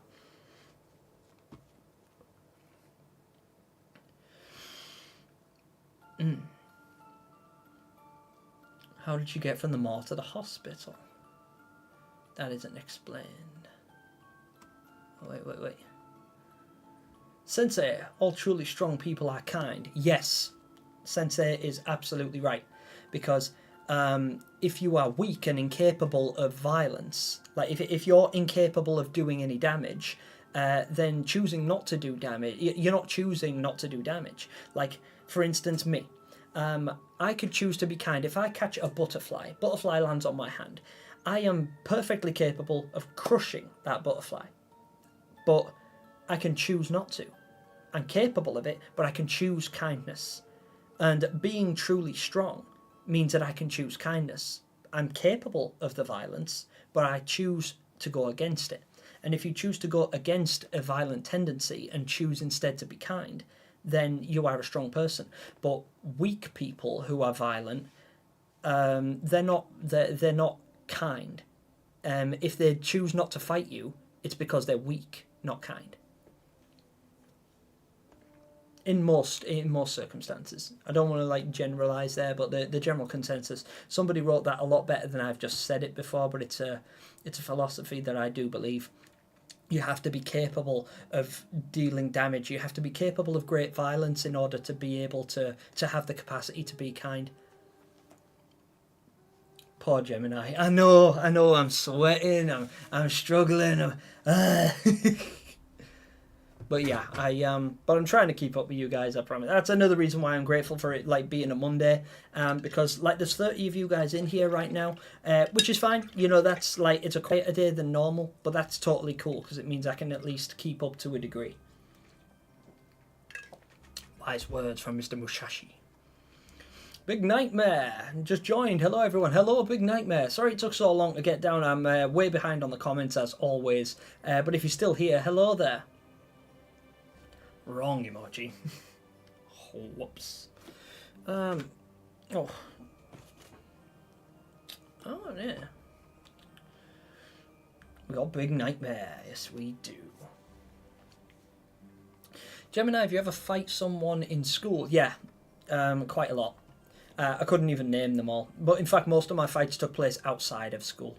But yeah, I used to fight a lot. That was actually why I started doing martial arts, because my dad said, you know, if you want to fight that bad, I'd rather you go somewhere and you do it in a controlled environment where it's safe and you can utilize your anger and put it towards a good cause. use your passion for fighting to move forwards. I don't fight anymore. I fight if I have to now, but I don't necessarily practice martial arts anymore. In fact, I haven't thrown a punch at a human being in years. Most of the fights that I've been in the last couple of years have literally just been like small altercations with drunken idiots, and I've usually been able to either talk my way out of them or literally just like turn them around and just navigate them or put them on the floor.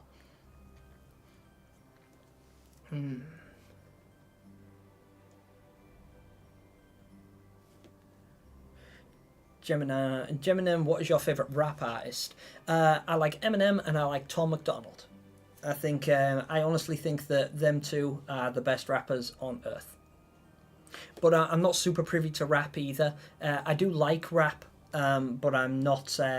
But I'm not like super into the rap scene. But as far as artists go, yeah, Tom McDonald is right up there, along with Eminem. Jetty Spaghetti is in the building, and I didn't even know. Everyone bow. Hello, Jet. I'm so happy to see you. How are you doing? I haven't heard from you in a while. I hope you're doing okay. Jetty Spaghetti, what a fantastic person popping in to see me. Hello there. Oh, it's really good to see you, Jet. How are you doing? I remember a channel called GamerTube had some really good DLC concepts and for future stuff. You know what? After Plasmatic, after I made my first DLC, speculative DLC, Chapter 1, somebody said that it reminded them of GamerTube, and I was like, oh, interesting. And I had a look at GamerTube's channel, and chef's kiss. GamerTube have done a fantastic job. They've leaned more away from Little Nightmares now, for obvious reasons, you know, because as far as anyone knew, Little Nightmares was going to end with Little Nightmares 2. But I'm really hoping, but they made a series called What We Want to See in Little Nightmares 3. And they did a very similar style to mine, where they would just take like concept arts and animate them on backgrounds that they'd drawn themselves, and it was excellent. They did a truly fantastic job of it. They did brilliantly, and I really liked the channel. Unfortunately, they lean more towards Five Nights at Freddy's, which is great and a fantastic franchise, but it's been done to death in my opinion, and I've seen so much Five Nights at Freddy's content that I'm just not interested in it. But I watched every single one of their Little Nightmares DLC concepts. I thought they were great. Some of them were actually quite similar to mine, and I was like, oh no, I hope it hasn't been done already, and I panicked a little bit, because I was like, people are going to think I've stolen this idea, because they did it way before I did. Way before. I just never saw it until now. But yeah, fantastic channel, GamerTube. Yeah, I'm subbed. I've been since your Little Nightmares 3 Explained video. Hey, I appreciate that, Kit Kat Catsy. Really appreciate you. Gemini. Why nobody talks about how badass Mono versus Thin Man was. Yeah, I know. Like, I really like that, where he just takes the bag off and he's like, well, I'm choosing violence. Let's go. Like, straight up stands up to him. The Welder and Exterminator are two of my favourites. I actually seen a concept art drawn up with a full-blown 3D model and anything of the Exterminator, and it looked brilliant. It actually looked like genuine Little Nightmares content. Like, you'd have been forgiven for thinking it was a screenshot from Little Nightmares 3 that had been leaked. It was very good. If there's going to be a Little Nightmare show, you need to audition for the Lollipop. Alright, cool. Yeah, there's a running theory on the channel that I'm secretly the Lollipop Boy in disguise as well, because I'm like a little fat dude with curly hair and I like lollipops. I did actually have a huge spiral lollipop. I think it's in here somewhere because I didn't eat it. I kept it as a prop. I think I threw it away. Actually, I'm looking down there just in case I didn't actually throw it away, but I'm pretty sure I did now. I hate the end of Little Nightmares 2. I want him on it. I got free. I was so upset. Yes, I know. They could have done it differently, but I actually loved the ending because it really hit hard. Mono was truly strong. Yeah, he was. Yeah, Mono was a whole other level of bull. I just wish he realised it sooner. Popping in to say hello. Currently you're working on my lunch break. Hope you're well. I am well, Jet, and I'm much better for seeing you. I really appreciate you stopping in, especially when you're at work. I know you're busy. So yeah, it means a lot to have you stop in and say hi to me. Gemini, can you sing the Ariana Grande song? No, I cannot. I don't even know who Ariana Grande is. Gemini eats the butterfly. I am not that person. Eats the butterfly and the hat. Nightmare. Oh my god, I have missed so much chat. Okay, sorry. A bit off topic, but did anyone watch Deadpool vs Wolverine? No, but I'm going to see it tomorrow in cinemas. I'm really looking forward to it. Alex the Frog's theory. In addition to my language theory, what if each child in the Nowhere comes from a different time period, like Mono from the 70s, Six from 2000s, and the Pretender from the early 1900s? Yeah, this is something else that I've considered as well, which I think is really cool. That the concept of time in the Nowhere might not be linear, because we see stuff from history. Like Little Nightmares 2, at least the Pale City side of it, tends to, like most of the furniture and the buildings and the style of the outfits, the fashion of the viewers and things like that, it all leans very much towards like 1950s Britain, or Europe at least, mostly Britain, I think.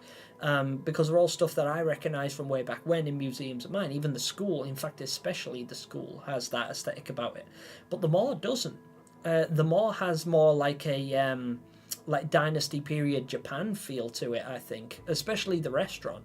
And I didn't know if that was just an aesthetic choice or if that's actually got some merit. Because, yeah, they could be taking kids from all over the place. And like we said a few times now, we don't know how time works in the Nowhere. So because we don't know anything definitively, they could very well snatch kids up from any period of time.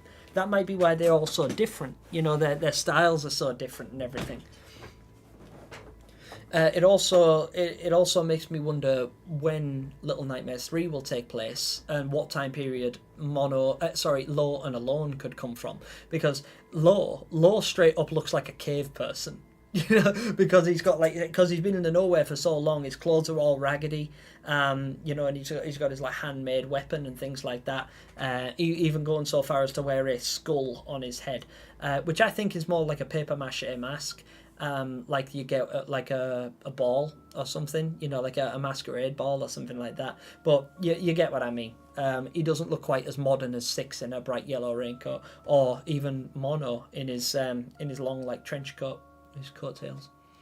Idiotic Bookworm, here to stay this time. How are you doing? It's great to see you, Idiotic Bookworm. It's great to see you. Welcome to the stream. Sorry it took so long for me to get down here. And I am doing very well. I'm happy to see so many people tuning in and come to see me on an impromptu stream on a Monday. It's really nice to see you. Nightmare Dropper, what's up? Welcome to the stream. Gemini, when you first played Little Nightmares 1 and 2, which chapter would you say you struggled with the most? In Chapter 2, in Little Nightmares 2, I struggled with the hospital the most. The mannequins were just a nightmare for me. I couldn't quite get down the movements, particularly in the rooms where there were several of them. I found that part quite difficult, and the controls were a little bit janky. Not that it was a fault with the game, it was more a fault with me. And not really being able to control the character properly by that point when I first played. I can do it now just fine, but I really struggled with the hospital. And in Chapter 1, I probably... I don't know, actually. Probably the first bit, just because when I first played, I wasn't familiar with the controls or the mechanics or anything, so I struggled with the first chapter. But once I'd got it down, I found the chefs and the residents and everything like that fairly easy to do. Imagine getting beat up by 10-year-old Gemini. Some people did. But saying that, 10-year-old Gemini got beat up a lot too. Ghoul, you might already be in it, but it's currently like a private server. But with you being a channel member, you're absolutely welcome to. I just need to send you a link. I'm sure I've got you on Discord. Probably after the stream, I'll go through and link a couple of people up with the links to the Discord, because I have enough members to actually have some conversations going on in there now, but I just don't have a lot to offer you for being there, and I'd really like something to give back before I start advertising the Discord. But you're welcome to be a part of it if you're not already, because like I say, it's a members only perk at the moment, at least until things pick up. But yeah, with you already having a membership, you're welcome to be in. I just need to link you up. What did you think of Eminem's new album? I think it was great. Yeah, I thought it was fantastic. Really, really good. Nowhere intersects time periods and universes. All kinds of these children are from. Yeah. Can I ask who's your favourite character from Little Nightmares? Six. I love Six. Six is my favourite. Well, she's my favourite character that you play as, but my favourite overall is the teacher. I just think the teacher is a whole other level of bullshit that I can't get past psychologically. I still have bad dreams and about the teacher. I think she's absolutely mortifying. Like, excellent character design, brilliant choice, major relatability, everything, right down to the sound effects, and her demeanour is just excellent. Really, really well done. I love the teacher. Fantastic. But if you're talking about characters you play as, it's 6. Bow. Everyone bow. Bow down to Judge Spaghetti. Everyone bow. Yes. Imagine all this hype and stress for Gamescom just for it to be a 1-minute trailer with no release date. Well, it probably will be, Altac. I'm not getting my hopes up on anything particularly special when it comes to Gamescom, but at the moment, I'm starving. You know, we're desperate for anything. So even if it's just an extended trailer, or even if it's nothing to do with the game, even if it's like as you can see in the, I've got a poll going on up above. I think there's about 75 votes on there at the moment. 63% of which believe that we're going to get a new trailer. I think they're going to lean more towards gameplay. I think that we're going to get to see a little bit of gameplay, or a little bit more gameplay than we've seen already. But it could very well be an extended trailer. Part of me hopes it's Sounds of Nightmares Season 2, but I highly doubt it. I don't think they've had long enough to work on that and get it to the degree that they would really like it to be. But I think it would be really cool if it was.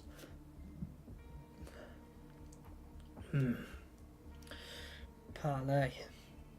It's not about presenting a theory, it's about getting attention.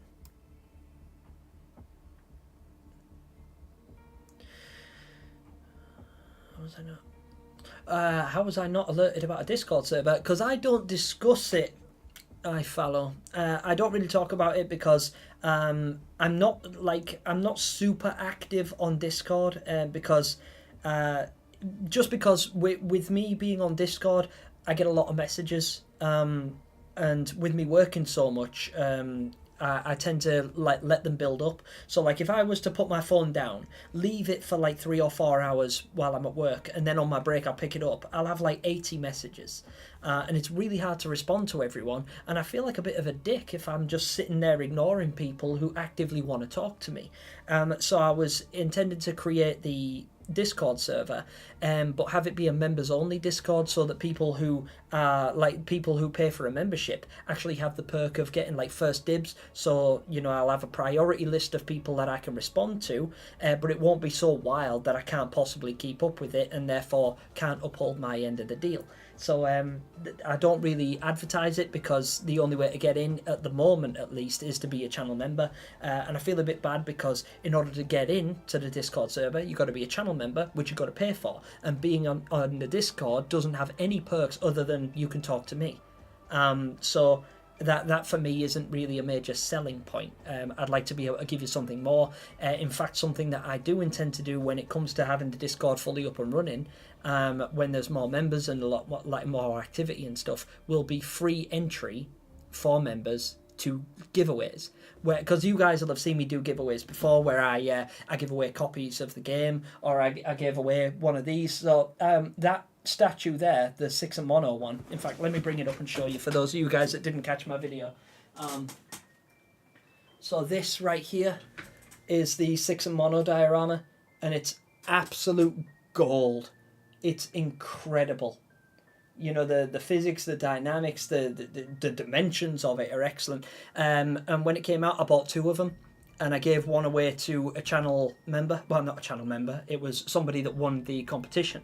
But channel members will be automatically entered into giveaways that I do, and I'll try and do one every month.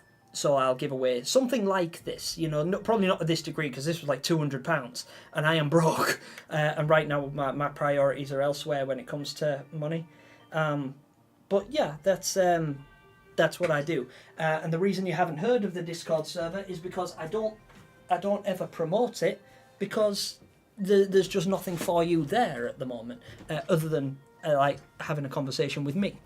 And I can't really imagine anybody would want to do that. So anyway, wait, Gemini has a Discord? Yeah. what do you expect to see from the novels? Bookworm, that's a really interesting concept that I haven't given a lot of thought to, but I did want to cover it in a future video, so please bear with me and let me answer that properly for you. I'd like to give you a... Oh, someone's screaming outside. I would like to give you an answer with some actual substance to it, but until I do some real research and consider it, I really don't know what to expect. Other than, you know, just going off instinct and thinking what the titles might like incline towards to. But I don't know. I really don't know yet. But I will answer that question, but I'll probably answer it in a full video because I'm probably going to address that a lot more. They might even discuss that at Gamescom because there are 2 Little Nightmares novels coming out. There's 2 books. They are in development if they're not already complete. I think they're just going through publishing rights and things like that at the moment.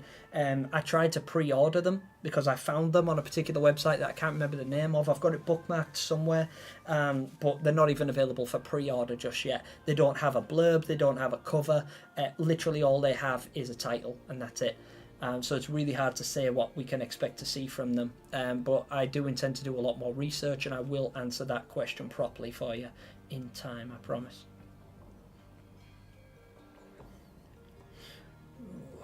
Prepare français, was pre-speak French. Welcome to Europe.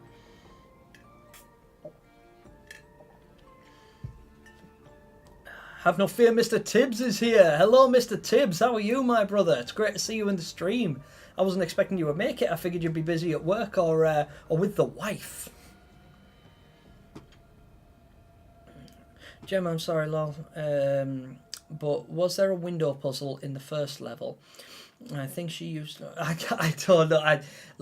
Winter, I think I know what you mean, but... The only part I can remember is the mother washing dishes and her ignoring one of the kids. And I think it was because, the reason the mother wasn't talking to the girl is because the girl was actually dead. You know, I think the character you play as is dead. And you don't learn that until the end of the game. Oh, spoiler alert. But you don't learn that until the end of the game. But I only saw that intro sequence where it's like you're talking to the girl, you're being ignored, and you're like, well, I'm just going to do my own thing. And you do.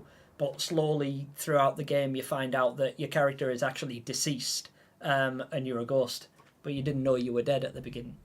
But I can't remember the name of the game for the life of me. All I remember is that one scene at the beginning at the dinner table. Or breakfast table, sorry. 6 is back and not playing again. 6 went to play Little Nightmares for a while. She got concealed by Mono. Marchin, hey, do you remember the Hands in Little Nightmares 3 trailer? If yes, then I think it's going to be something like a spider with hands for legs. I really hope it is, Marchin. I really do, because... welcome to the stream, by the way. I know I haven't said hi to you just yet. But yeah, I would like something like that. In fact, I saw something, a concept art that was drawn by a fan. I can't remember who. I don't remember the name of them. I wish I could, because it was very, very good. And it was a concept called the Rat King. And it was a Little Nightmares designed character that would crawl through the pipes using all its hands. It had like 8 hands, and it would just crawl very much like you've described, like a spider with hands for feet. And I think that would be really cool if that is the concept. It does allude to that, and I do hope that they take advantage of that concept, but it's really tough to say.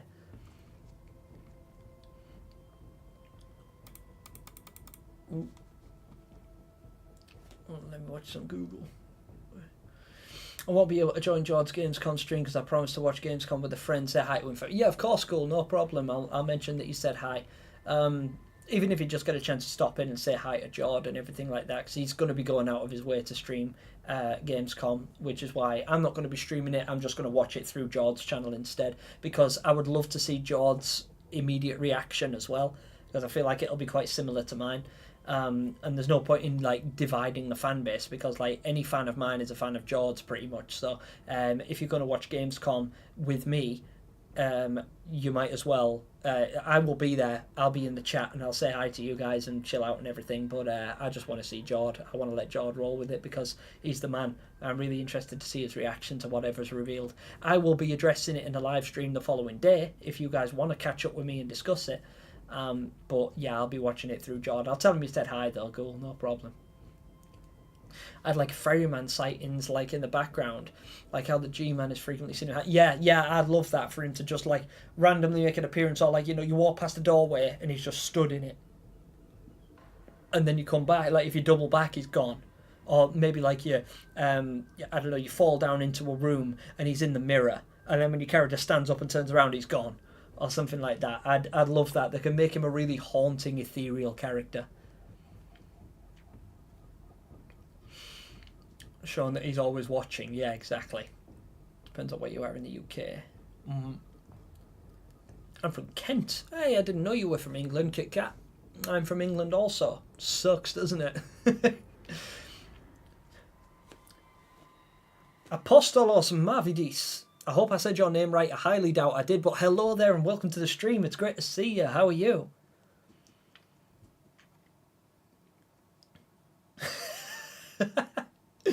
For example, if you're from London, you would say Bismillah. Bismillah rahim. Mooncake! Are you talking about Little Misfortune? I could be, but I don't think that's the name of it. Well, it might actually be the name of it, but I can't for the life of me remember the game. But yeah, it could be the one. Yeah, yeah, yeah. Maybe I am. Okay, yeah. Sorry, I'm way behind on the chat, and you guys have corrected it. It's all good. I'm glad you guys know what you're talking about, because I didn't.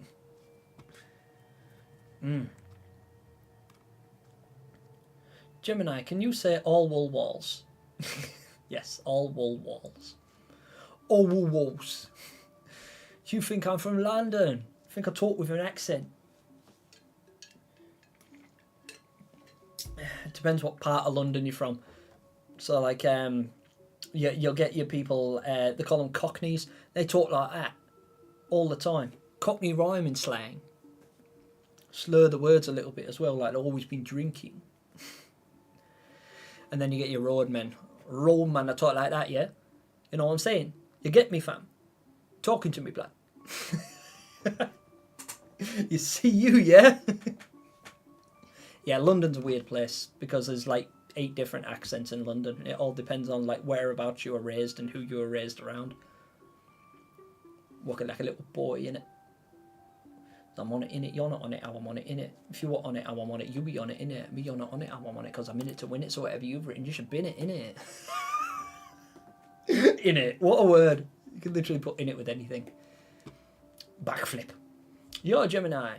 Me and some peeps on Discord theorised a couple of months ago that the spider-looking monster is a roach, since it's in a candy factory, and candy much of a rarity to spiders. Yeah, now that's interesting. It could be a bit cockroach-like, or at least have some roach-like tendencies, because you do find them around. Like, you know, if I'm correct in that it's a candy factory and all that sticky substance that we see is like sugary molasses, then yeah, it could absolutely draw roaches. One of which could end up being something. Well, it draws all the cockroaches. You see them little cockroaches, don't you? When Lo and Alone are running through the sewer with that power cell, they're running along, and all the roaches scatter in the light. But the thing with all the hands could very well be the big boss of them. It could be the roach coach. Cool fan concepts images I saw for a DLC for Little Nightmares, one called All Hands on Deck. I saw that too, and that looked excellent. I really, really liked that. I thought it was brilliant. Sorry, Apostolos, I've missed your... I think that Lo and Alone will have to fight Six, since she now has a lady's powers and has a connection with the mirrors like we see in the show. Yeah, it could very well be that Six has replaced the lady, and now she is, you know, she's the actual big bad. That would be a really cool reveal. If it was Six, it was the lady. I really think that would be awesome. Do you collab with It's Just Jord? I haven't yet. I would love to, but Jord and I are both really, really busy people, particularly Jord. He's working on 101 different projects. We have discussed it in the past, but it doesn't seem to be something that's on the cards at the moment. But if there was ever an opportunity to do so, then yeah, I would absolutely collab with Just Jord. It'd be an honour. Defeated using baking soda. Yep. Gangster Gemini. Gemini, can you say Nevada is the best and most funny, most popular girl in the chat? Alright, cool. You just manipulate me into giving you a compliment. Aye. To share our theory of as Gemini, yeah. Gemini, did you see my comment about my art? No, I didn't, Catsy. I did not see the comment about your art. Sorry, I've scrolled up and I can't find it.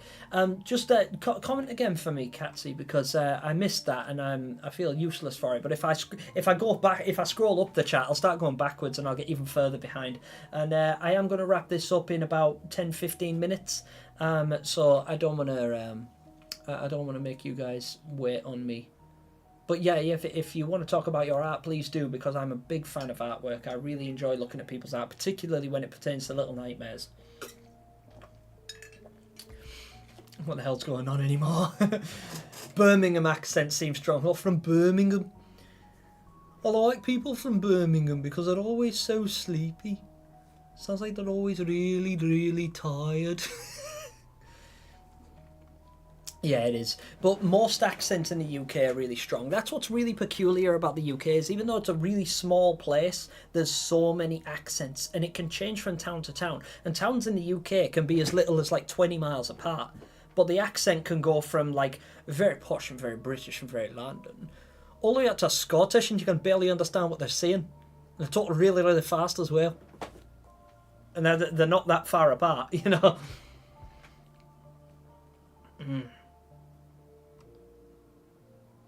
Apples and pears, stairs, skin, and blister, sister. Guys, it's completely fine to be gay. You're all acting like it's some horrible thing. Ah, come on, guys. Let's not do this in the chat, huh? Trouble and strife, wife. Yes, exactly. Yeah, yeah. Sorry. I just realised that you were doing you were doing Cockney rhyming slang. Apples and pears. Trouble and strife. Go back home, talk to your trouble and strife. Bars. If Six saved Mono instead and ate him, she would be overpowered. Yeah, imagine if she hacked him and got both his powers and the lady's. Greetings from Germany. Guten Tag. No, Guten Abend. How are you? Hello, Germany. Yuki no Merodi. I'm sorry, I'm probably pronouncing your name really poorly, but hello there. Hello there, Germany. Really nice to see you. Hello, mein Bruder.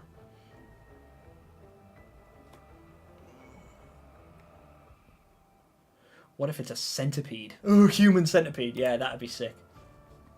Centipedes are awesome, by the way. I actually seen a centipede as long as my arm, big African Scolopendra centipede, and I watched it eat a lizard. Absolutely brutal. Alright, homie, got a bounce to take care of business for the day. I'll watch the third draft today and hit you up on Discord later. Peace. Peace, RJ. Thank you for being here, my dude. Really appreciate you. I like roaches. Papa Roach.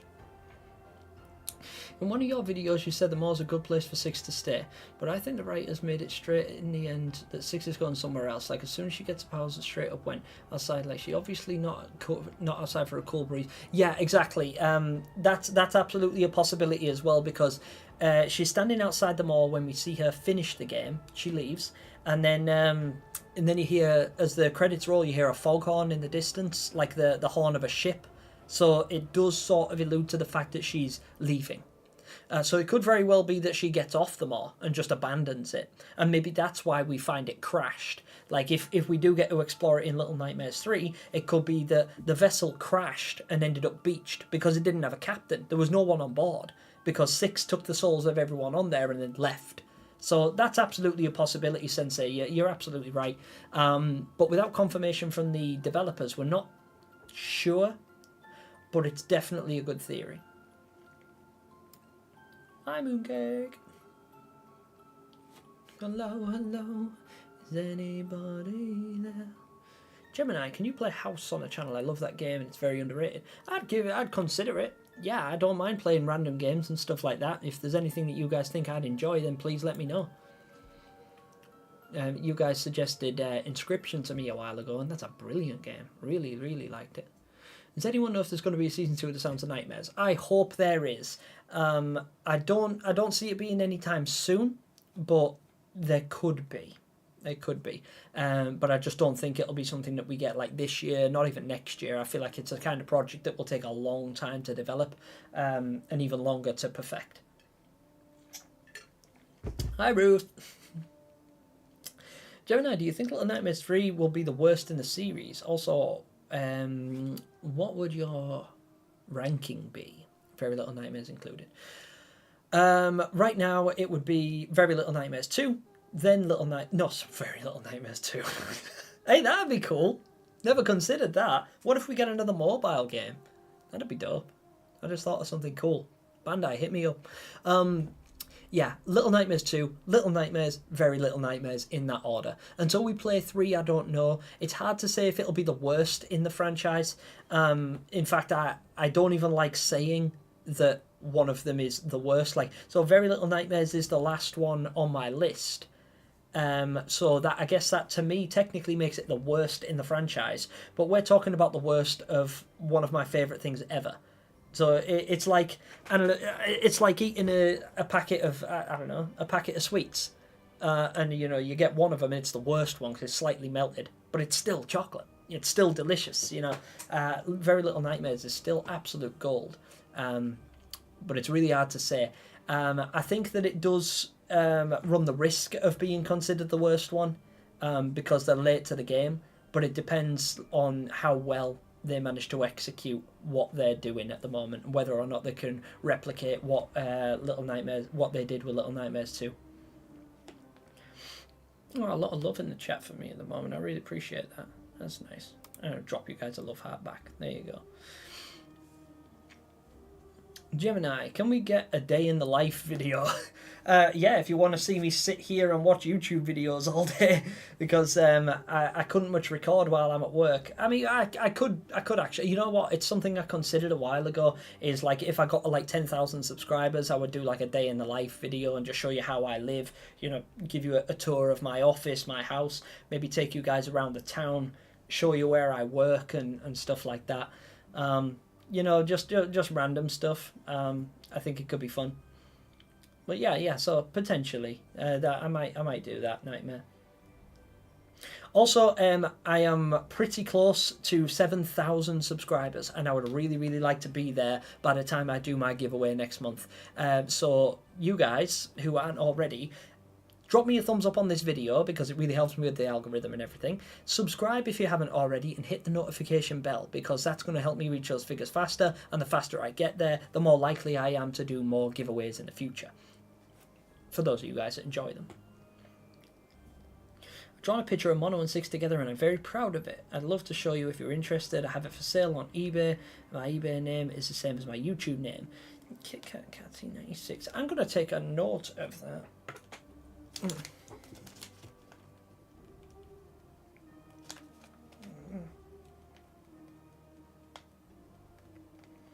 I'd be interested to see that, Catsy. I'm going to have a little look into it and see what kind of prowess you have. The reason I'm interested in artwork so much is because both of my parents are artists, and they have been their entire life. And when it comes to Little Nightmares, I feel like it has some of the best artworks. Even just the scribbles, you know, the concept arts and stuff like that. They are absolutely brilliant. I just love the aesthetic of them. So if you've managed to capture that even remotely, then I will take a look, and I'd probably be interested in that.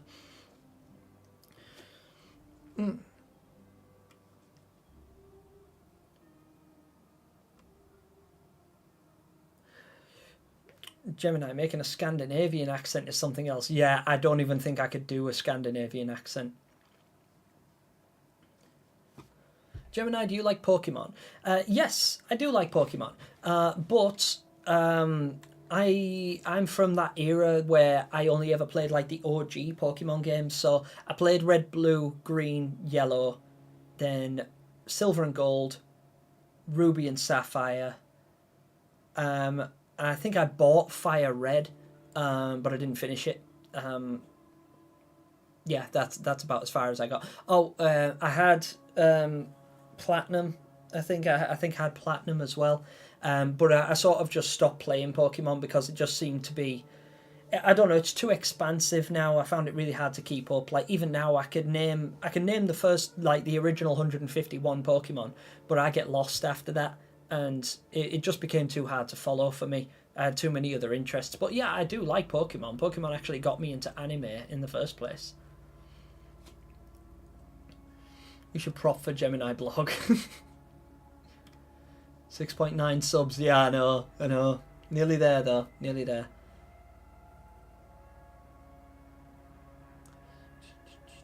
What if the whole purpose of the ferryman is to find someone worthy who is brave and have will strong enough to put an end to the nowhere once and for all? Maybe. Like, maybe he's a good guy. Maybe that's his entire purpose. Maybe because he's intrinsically linked to it, he can't take it down himself. Maybe he needs someone to do it for him. Yeah, 7,000, exactly, yeah. Let's push for 7,000. 500 sub is still lesser than 6k sub. Yeah. But yeah, I need about another 100 subscribers before I get to 7,000. But that can be done in a month. Like, we could definitely pull that together in a month. As long as my content is good and remains consistently good and it gets in front of enough people, then I'm sure the Little Nightmares community is big enough for me to generate more. You know, push up towards 7,000 subs. Like, don't get me wrong, it's not all about subscribers. I am perfectly happy with the community we have here. Like I said, there's been 30 to 40 of you in here for the past 2 hours, consistently, openly talking to me, and you guys are really active, really communicative, and I like that a lot. But I also like the fact that I can still keep up. But as the channel grows, it might get to a point where I can no longer keep up. And I would like that, but I also would feel bad for the people that really want to have a conversation with me like this and aren't able to on account of my growth, which is great. But yeah, but it's going to be awesome if I can get bigger, because the bigger I get, the more I can give back. And you guys know that I like to be a bit generous, you know.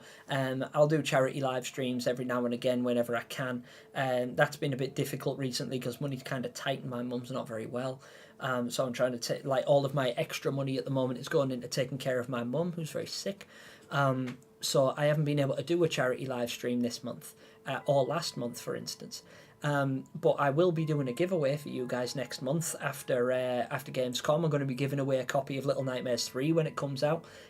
So somebody is going to get a copy of it, and that's about £50. But I'm going to make a point of saving up for it because it's like a special occasion, because we're going to get an announcement at Gamescom 2024.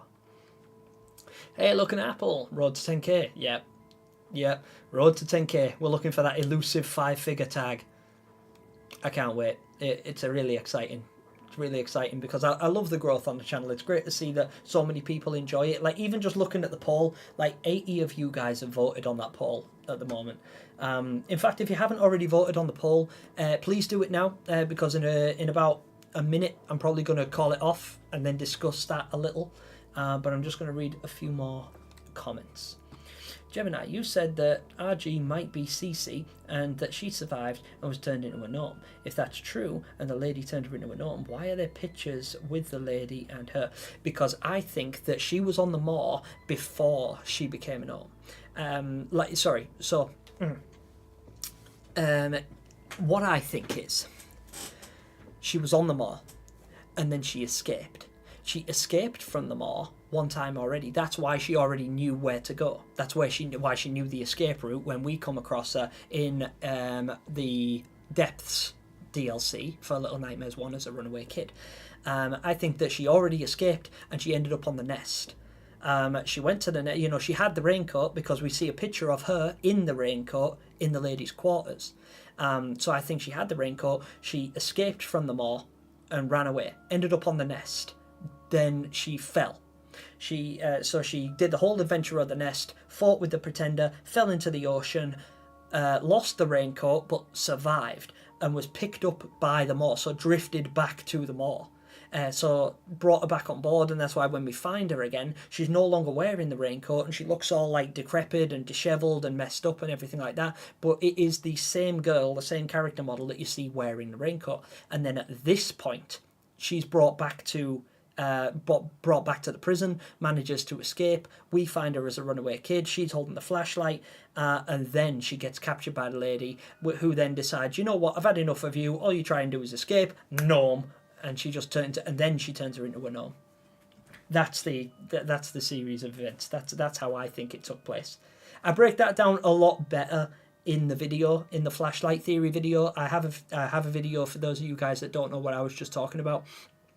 My theory is called the flashlight theory, and it was like the second proper theory video I ever made.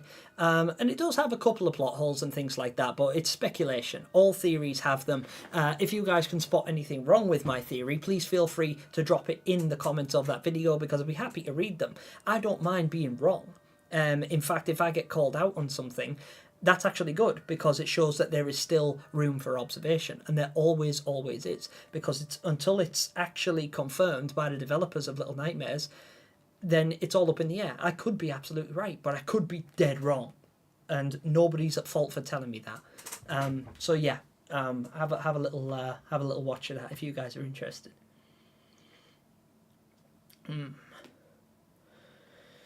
Heard some talk over Spill the Theories channel. Talk of a season 2 might come soon, so who knows? It's possible, Bookworm. It is possible. Spill the Theories might be onto something there. Thank you, Gemini. That's awesome. I'd be so honoured if you want to have it. Love for you to have it. Thank you, Catsy. Appreciate that. Pretty dope. If I do end up with it, I'll put it on my wall near my shelf. Ever thought of playing Elden Ring? Yes, but the problem is, Elden Ring is hard, and I rage. Like, I rage bad. To a point where I would be concerned for my own health and my property if I played a game like Elden Ring. And I don't know if I'm interested enough to run the risk of playing a game like that's as notoriously hard as Dark Souls or Elden Ring or any kind of Souls game. Saying that, I did play Cuphead, which is like notoriously difficult, but I got good at Cuphead, and the art style and the aesthetic and the music and everything just kept me involved. Elden Ring might be worth a shot, but right now I've got too much going on to consider diving into a game like Elden Ring that would take up literally weeks of my time, because I know I'd enjoy it. I've watched videos of it and it looks incredible. It's absolutely the kind of game I'd enjoy. I just don't know if I have the time and the patience to dedicate to it, that's all.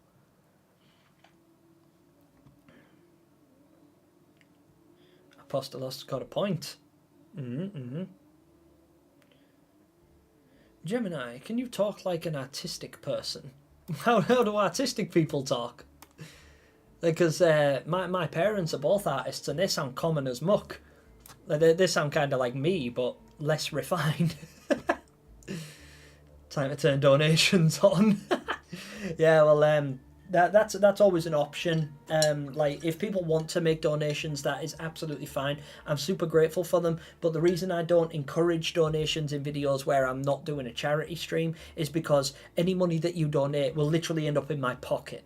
And I'll use it for myself. I'll use it to, well, actually it's going on travel expenses at the moment, because my mum is currently being treated. I'm not trying to bring down the mood right towards the end, and it's also not an excuse to jump on donations. I just want to address your comment now and let you know why. But yeah, so my mum is really sick. She has lung cancer. It's completely inoperable, but she is being treated.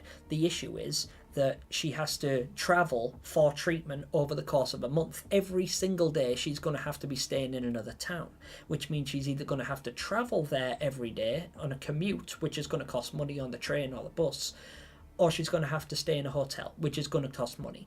And my parents are both disabled and cannot work, so they depend entirely on me and my income and any money that I can garner. So if you guys do make donations, that's where the money will go. And that's why I haven't done a charity live stream in a while, because I can't really afford to, because any spare money I get is going towards helping my mum. And I hope you guys understand that. It's not an excuse. I'm not begging you guys for donations. I understand that everyone has their own issues. People have their own problems, and I am dealing with this by myself. But I also recognise that some of you guys are probably wondering why it's like, if I've got donations on, why aren't I promoting it? And it's because I don't feel like promoting something that's going to end up in my pocket comes across as particularly good. So that's all. There's a wasp in my room and I panicked and screamed like Moist Critical. Hey, that's excellent. Gem, do you know John Adams? I can't say I do, Winter. No, I'm sorry. Oh, thank you, Catsy. I appreciate that. I hope my mum gets better too. You remind me of my grandma. Thank you, Mickey Miranda. Thank you for the kind words. Appreciate that. Gemini making Little Nightmares theories. This molecule right here tells me that exactly 469 feet away, Mono died of cancer. Bro! Too soon, man. Too soon. No, but yeah, you're right. I'm the kind of person that will study like everything. If I go into first person mode in Little Nightmares, I will literally be there trying to read the newspaper articles and stuff and trying to piece together why. Mono was someone who was the best for the job, but guess what? Only guy who could stop him was himself, so whoever is the mastermind of the Nowhere is pretty smart, because even though Thin Man lost, but yeah, exactly, yeah.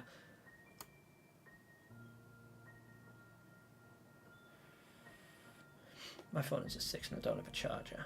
Oh, good heavens, Mr. Nightmare. Do the numbers in there in their name have any significance? I would think so. We only see the first numbered kids, Mono and 6, but there are so many kids in them all. Yeah, exactly. Yeah, and they could have some relevance, but I couldn't tell you what it is. At first, I used to think that it was something to do with how many times they've been in the cycle, and that stood to reason. Like, because Mono, it could have been his first time in the Nowhere. That's why it's Mono 1, meaning single, isolated, number 1, and that's why he's so naive. You know, and he just runs into danger, and he's always so friendly, and he doesn't have any self-preservation.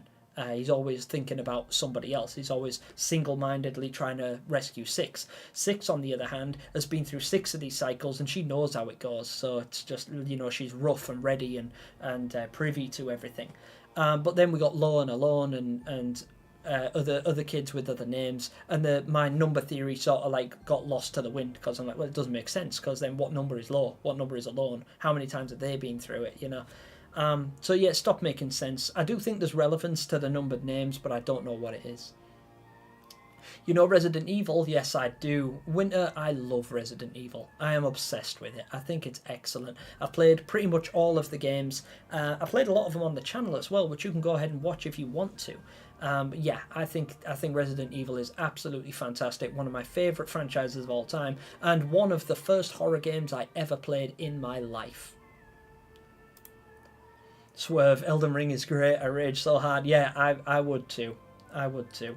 That's what worries me, Swerve. I'm worried that if I was to play Elden Ring, I would just be screaming at the screen the whole time. Any of you happen to spot Bristilla? Yeah, she came in real early on, but she said that she wasn't able to stick around for very long. I think she's busy, which is totally fine. Everyone's got their own life. Who sleeps with their socks off? I do. I don't sleep with socks on. Just because for some reason, like having my extremities covered, I kind of have it. It's the same to me. It's the same as sleeping with gloves on. It's like, why? Like, why? But I don't know. Well, that's scary. Could you take a look at some of my theories on my channel after the stream? Really hate to say that, but it would be appreciated and perfectly fine if you didn't. Yeah, cool. I mean, if I've got some time, I'm chilling after this stream. I'm going to be chilling and making some food. And I like to occupy my time. Like, I'll sit for an hour and watch YouTube videos. So yeah, I'll be more than happy to check out some of what you got going on your channel, bro. No problem.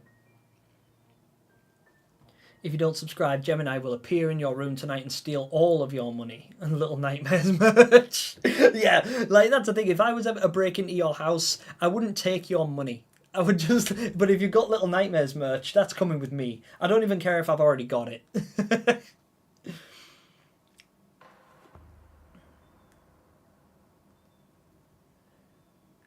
I actually disagree. Mono lends a helping hand until something is actually happening. I don't know. I feel like he's always got Six's back, even when things are going to hell. He doesn't just like run away and abandon her. He doesn't leave her.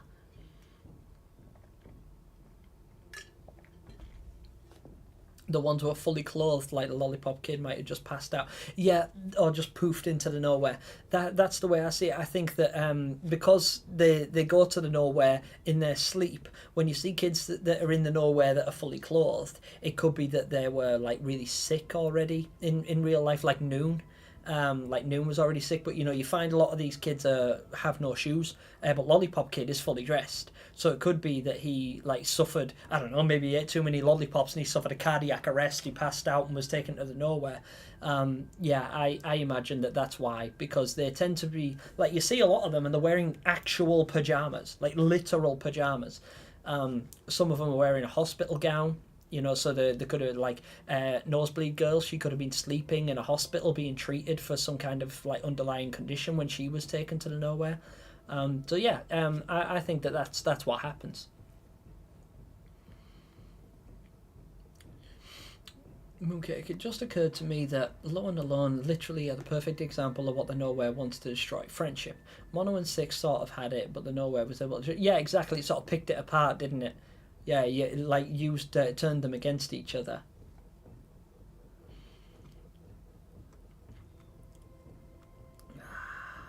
Faceless art and skills. Hello and welcome. I'm considering cutting my hair myself. Don't just don't. Like, whatever you're thinking, it's a bad idea. Like, trust me. It's complicated. It's very difficult to do. My brother is a barber. And he can attest to that. Like, I will have my hair cut by people all the time. The only time I could ever really justify cutting your own hair is if you're an experienced hairstylist yourself, or if you're a bald man, or a bald person. But like, my dad is a bald man, and he just shaves his head. That's easy to do. You can't really screw it up. But if you've got long hair and you're gonna cut it, you run the risk of really screwing it up. Crazy YouTuber. I just went to 3293 to spot a location for Little Nightmares 65, the toothpaste factory, and the cheese headquarters. All confirmed. There you go, guy. I might as well quit Little Nightmares series because the crazy YouTuber's literally just exposed everything. He's ruined Bandai Namco. They're going to have to rewrite the entire game now. That's it. You would steal all the lollipops. Alright, cool. Hey, Faceless, what's up? Pepper Bag Entertainment, hello. How are you? I feel like I haven't said hello to you today either, but hi. Reason Lollipop Boy is fully clothed because 10-year-old Gemini jumped him. I'd do no such thing. I could take him though. What about Mono? He's wearing a trench coat but no shoes. Was he always wearing a paper bag? I think he found the paper bag in the Nowhere. Because this is the thing, they do find clothes in the Nowhere as well. Like, Six didn't fall asleep in her raincoat. She fell asleep wearing whatever she's wearing. Like, she was wearing a jumper and a pair of shorts. But she finds the raincoat. Mono could have fallen asleep wearing the clothes he's wearing, or he could have makeshifted them himself. Like, it looks like Law has sort of fabricated his own clothes. From being in the Nowhere for too long. Phone is at 3% now. Well, I don't know if you're still here, Nightmare, but if your phone's on 3%, I suppose I better say goodbye and thanks for joining me, because you haven't got a charger, if I remember from earlier. Gemini, does that mean Law was taken to the Nowhere in the middle of a school play? No, so a little bit of Nightmares. Here's something, and you guys might actually be interested in this. I think that Law's mask isn't a skull. I think it's paper mache. I think it's crafted, and I think he might have either made it himself or found it. And I think he found it in the place where, in the necropolis, if you watch the gameplay trailer, watch carefully. Look at the mirror that him and Alone come out of initially. Just before it smashes, in the bottom right corner, you can see shelves. And on those shelves appears to be masks, just like Law's. At least one of them. So I think maybe he got that mask just before coming through that mirror. I don't think he had it before he came to the Nowhere. I think he found it in the Nowhere, in that room, wherever the mirror leads to, before they end up in the necropolis. Have a little look at the gameplay trailer, and if you can, pause it before they break through the mirror and look at the bottom right hand corner of that mirror on the shelves. You can see a little Law mask. Are the chefs cutting up and cooking children or guests? I think both, but mostly guests. I think the guests have just got more edible meat on them. The children are just sort of bite-sized toothpicks. I think the idea with the children is something completely different, although they do eat them. definitely, because you see the janitor preparing them for it and then shipping them off to the kitchens. Oh, that's what I think. Yeah. Mooncake makes a fair point that he could be wearing that the whole time, because his whole theme is comfort. So yeah, maybe he does. Like, so some kids do wear particular things that make them feel safe. It's called self-soothing. So I used to have this costume, and it was designed for an adult, and it was just a bee, like a bumblebee. Big black and yellow stripy jumper that I used to wear, but it was massively oversized because I was a little boy, and this thing was big enough to fit my dad in it, and I used to wear it all the time. Whenever I get home from school, the first thing I'd do is put the bee suit on, because it was so big that if I sat down, it was like a dome. I could sit inside it and hide, and I wore that to a point where my mum had to take it away from me because it stunk. But I wouldn't let her wash it because I was a small child and I loved it. And I was just being a pain. But yeah, it could very well be that Mono's just like, you know what, no, I like my paper bag. It reminds me of, like, I don't know, we don't know Mono's background, but we do know his description said that he wears the paper bag because it creates a safe space for him and reminds him, it sort of like keeps out the world that seems to hate him. So it could be his self-soothing thing is like, you know, he feels like the bag protects him from everything that's out there, and he's only able to take it off when he decides to, you know, stand up for himself, face his fears, when he eventually fights the Thin Man. Oh, the shells are for collectible cosmetics, Gem. Yeah, that's also possible, Winter. Absolutely. Woo, Fulcrum up. Yes, something made out of paper and glue. Yes, paper mache. Sorry, my Wi-Fi crashed and I have to rewatch the stream for your response. No problem, Apple. No problem. That's cool. That's cool. I'm sorry that your stream died out on you. Bipsy, we all know that the necropolis is the start of the game. Do you think that the place they travelled from at the start of the gameplay holds any significance? Also, we see yeah, I do, Fipsy. In fact, I just addressed that, and there's a good chance you already heard me. But yeah, I definitely think that there is some significance to the area they came from. Reason the teacher has a long neck is because 10-year-old Gemini boxed her. Yeah, that was it. Like, teacher came at me, so I just give her a swift uppercut. She's like, bah!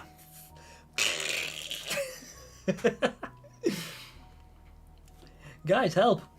If the Thin Man is Mono and they're in a time loop, then who is chasing Mono when the time loop started? Who was the first Mono, and what happened if he was the first?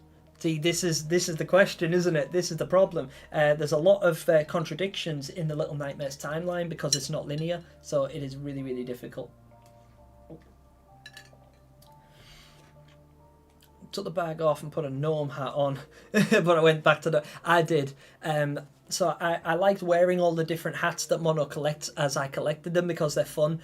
But I always ended up going back to the original because I wanted to play the game as it was intended. And Mono was designed with a paper bag, so I wanted to finish the game in his paper bag, so I wore it the whole time. I think I've completed the game wearing every hat at one point or another. Sometimes I change it chapter to chapter depending on what I feel like wearing, but I always go back to the paper bag. The original's best. Hello there. And welcome to the stream. I'm sorry it took so long to say hi. I'm miles behind on the chat. I think you're new here, so you won't be familiar with me, but I always try to answer all of these comments back to back as best I can, and that means that I fall way behind on them. So I'm saying hi to you now, and you probably said hi to me like 10 minutes ago, so I'm sorry about that. I'm not being ignorant, I promise. Gemini, when will you stream again? The next stream is going to be on August the 26th after Gamescom. So the following day. So Gamescom ends on the 25th, and I'm streaming about the same time on the 26th, and I'm going to be discussing... it's going to be very similar to this, but we're going to be discussing whatever's revealed to us at Gamescom 2024. I'm super excited. And I'll also be doing a giveaway. And you guys don't want to miss that because I'm giving away a copy of the new Little Nightmares 3 game. I will be paying for it. Obviously, it's only available for pre-order. Well, it's not even available for pre-order. What am I talking about? But it is available to wishlist on Steam, and I've done one of these giveaways before, and it was just a simple case of, rather than ordering them the game because the game isn't out yet, I just sent them the money to purchase the game. Because some people don't want the game, like some people would rather have the money and pay for something else, or some people already have a plan to, someone's going to buy the game for them, so they don't need me to do it. They'd rather just have the money to spend on themselves and like get their hair done or go out for a meal or buy a different game. I don't know. But I will be doing a giveaway on that stream. It's on the 26th of August. And if you guys don't want to miss that, ring the notification bell and subscribe. Have a TikTok with 3 million views. TikTok of edit of a Resident Evil character. It's not Lady Dimitrescu, is it? Because that doesn't surprise me if it's got 3 million views. In fact, it surprises me that it's only got 3 million views if it's got Lady Dimitrescu in it. I watched your animations the other day and didn't realise it was you. Nah, yeah, she's very good. Yeah, iFallow has some really good animations. I've actually been on her channel before and I watched them and I thought they were excellent. Good job, Nightmare.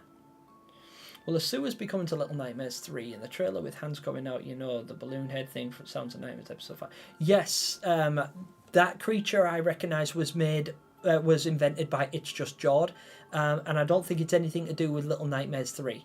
I wish it was, because I thought its concept was really cool, because it was based on the sewer workers from London back in the Victorian age. And yeah, but that handy creature, that's not that. At least I don't think it is. Like John might be keeping it hidden from me if he signed an NDA, which I know he did. But whatever the case, I'm really looking forward to seeing what it is. The sewers could very well be in it, because we do see some areas that are reminiscent of sewers, but I couldn't be sure. 10-year-old Gemini spiked my phone at the ground. I didn't know such thing. Don't test me. I'm wondering, will Little Nightmares 3 start with the screen moving towards a mirror, just like how 6 had a dream about the lady, and then the screen move? Yeah, I think so. I think it's going to open at the close, so they say. We know that Lo and Lo meet up in an Acropolis building, as when Lo extends a hand to help Lo up, they're in a very sandy environment, yet it shows they travel to the nowhere together. Yeah, so it could be, that might be that they got lost, or maybe they got separated and then finally came together, or maybe one of them gets hurt or something like that. That might not be them meeting, it might just be them reconvening, but we don't know yet. But you make a valid point, Fipsy.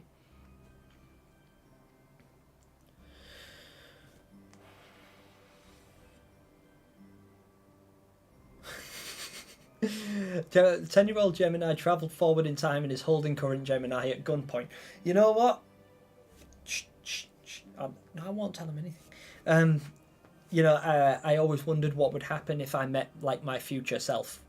Because I think I would try to kill me. What's this Little Nightmares live about? Hollow, basically, we're really excited that Little Nightmares 3 is getting some more information released in a month's time at Gamescom 2024. And we're super excited, and we just wanted to discuss, what there could be. And I've been live for 2.5 hours now, so we've covered most of it. But yeah, just been talking about theories, thoughts, speculations, observations, and what people are most looking forward to with regard to the Little Nightmares universe. So that's pretty much all we're doing here, but I am going to wrap it up pretty soon, so I'm just going to scroll to the bottom of this and catch up with a few of these. Every idea Supermassive have for this game sounds incredible. Yes, it does. They actually wrote an episode of The Sounds of Nightmares as well, so they wrote the Carnival episode, so I think if we're going to see anything from The Sounds of Nightmares, it's going to be the Purple Man. Gemini, do you think that it matters who you choose in the game that will impact the story? Like if they do separate, we will see one point of view and the other person sees another. Yes, I do. And I think that that's exactly why we don't have couch co-op, because then it would have to split screen, which runs the risk of ruining the game. Whereas if you play on if you're playing it on a PC online co-op, it doesn't matter that you've chosen Lo and your partner's chosen Alone, because when you get separated, they're going to have their experience and you're going to have yours. And I think it adds replayability value, because if you complete it as Law, you still want to know what happened to Alone. That could actually be what happens, and that could, what I just said to Fipsy there was the characters look like they're meeting in the trailer, but it might not be that they're meeting, it could be that they are reconvening. Maybe that cutscene takes place after they've been separated, so Law's gone one way, Alone's gone the other, and it could be after the monster baby comes down and crushes them, where it cuts to black. Maybe then when they wake up, they're in separate areas. But I don't know exactly how it's going to work, but I definitely think that your characters are going to be separated, and I do think it's going to matter which one you choose.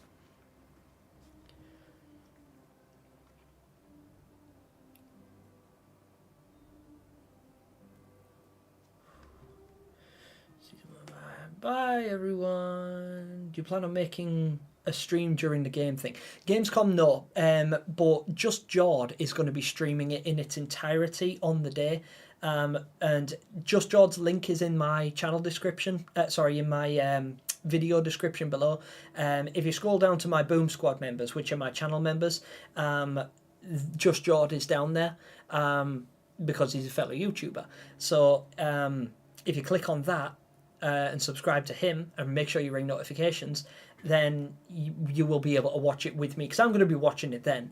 I'm not going to be streaming it. I'm going to be streaming the day after it ends to discuss what we learn. But I'm going to watch George's first impression of it and then do mine. But I will be in the chat and talking to everybody as well. So if you want to be there, and I highly recommend you do, pop over to George's channel and make sure you subscribe there. Do you like the Has Been Hotel TV show? I haven't watched very much of it. I've only seen clips and stuff, but it does look good. It seems really funny.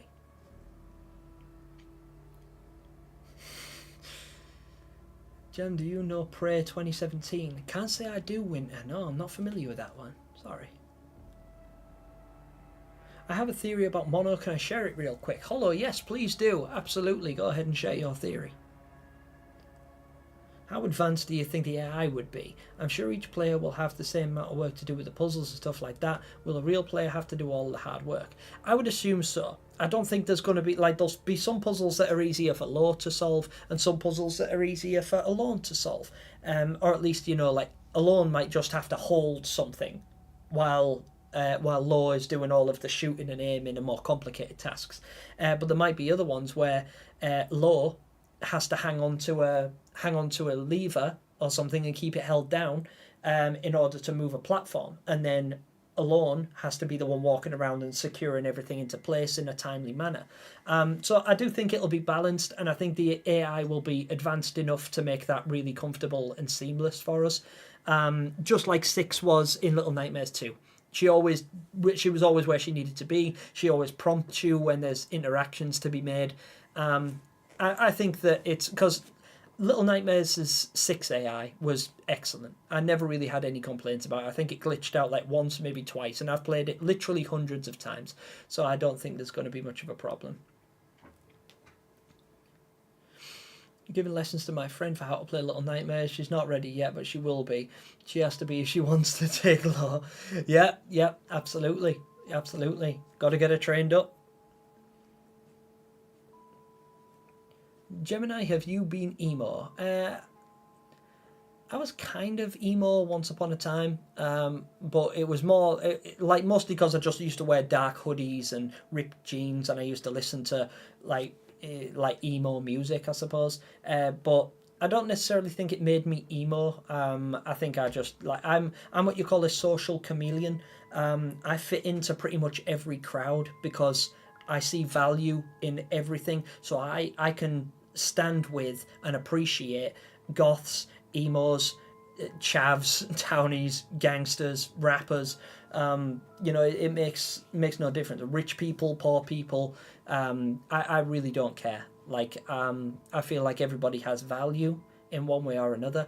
And I can acclimate to it kind of well because I don't take anybody at face value. I always look for a deeper meaning in people.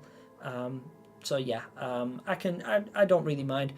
So if some people would say, oh, he's that emo kid because they'd see me with my hood up and my I don't know, a friggin' Green Day hoodie or whatever I was wearing at the time. Yeah. Jen, do you take DMs on Discord? I do, but I take forever to reply to them. So I currently have a private Discord, but it's members only, as I've said earlier on. I do take like random DMs on Discord, but the problem is I get a lot of them, a lot of them. And I will take some time out of each and every day to respond to them. But if you were to, if you message me today, I might reply in like a week or two, because I mean I get like between 50 and 100 every single day. And it's kind of hard to keep up, and that's not me being like trying to be a dick or trying to like humble brag or any of that bull. I just don't want you guys to. I wouldn't want to say, oh yeah, you know, message me, and then it like seem like I'm ignoring you, because I'm really not. You're more than welcome to message me on Discord. It's just my priority responses only go to the people who are channel members, so that I can actively keep up. But I can't promise that I'll be able to respond to everybody who just randomly messages me on Discord, as much as I'd like to. That's actually why I hold these streams, so that I can talk to everybody and give everyone an even chance to say their piece and have it recognised and addressed by me personally while I'm in a position where I'm physically able to. 10-year-old Gemini calls the punch of 87. Was that the punch of 87? Not sure about them re-meeting, as if I were in a twisted world full of monsters and got separated from my friends. Instead of walking slowly towards my friend, I'd be dashing to them. Yeah, maybe. Jen, do you know Rain 2013? It's just like Little Nightmares. You should research it. It was so underrated. Rain 2013. I'm going to write that down. Rain. I'll look into that. That sounds interesting, and especially if it's like Little Nightmares. I am definitely interested. Mickey Miranda, when will the stream be? So Jord will be streaming. Oh, I don't actually know what day, but subscribe to his channel and hit notifications, and you'll be notified. It will take place between the dates of August 21st and August 25th. I don't know what date or time the Little Nightmares segment is, but Jord definitely will. And if you've got notifications on, you will as well, so you won't miss it. Alex the Frog's leaving now. No worries, my brother. Great to see you again. Thanks for stopping by and sharing your theories, Alex. Gem, am I asking too many questions? No, absolutely not, Winter. You're more than welcome to ask as many questions as you want. I don't take issue with anyone asking a lot of questions, talking a lot, leaving a lot of comments. It's absolutely fine by me. That I just have to apologise a lot, because I know I read slow. I know I tend to go off on tangents, much like this one, and I miss some comments. It's not that you're over commenting, it's me that has the shortcoming. I'm not fast enough to keep up with you guys proficiently. So yeah, you don't have to worry at all. You're not over questioning or anything. Please feel free to. Hollow says, I think that Mono is a glitch. My proofs. Mono has black pitch eyes. In the signal tower next to a door, he starts to resemble a glitch. Glitch are probably dead kids. That could explain comic 6. Yeah, maybe if he died in the comic already, maybe that's why he seems so distant and why he's already intricately linked with the nowhere, why he can travel through TVs and stuff. Maybe he's already glitched, or maybe he was halfway there. Like maybe he's the middle point between a glitching remain and a living child. Maybe he escaped before the glitching, like turning him into a glitching remain, could have taken place. Yeah, that's definitely that's a cool concept. That hello, I like that a lot. Also, his voice glitches and calling out for it does. Yeah, it seems to echo in the signal tower, and it's got that like tremble in it, doesn't it? That's cool.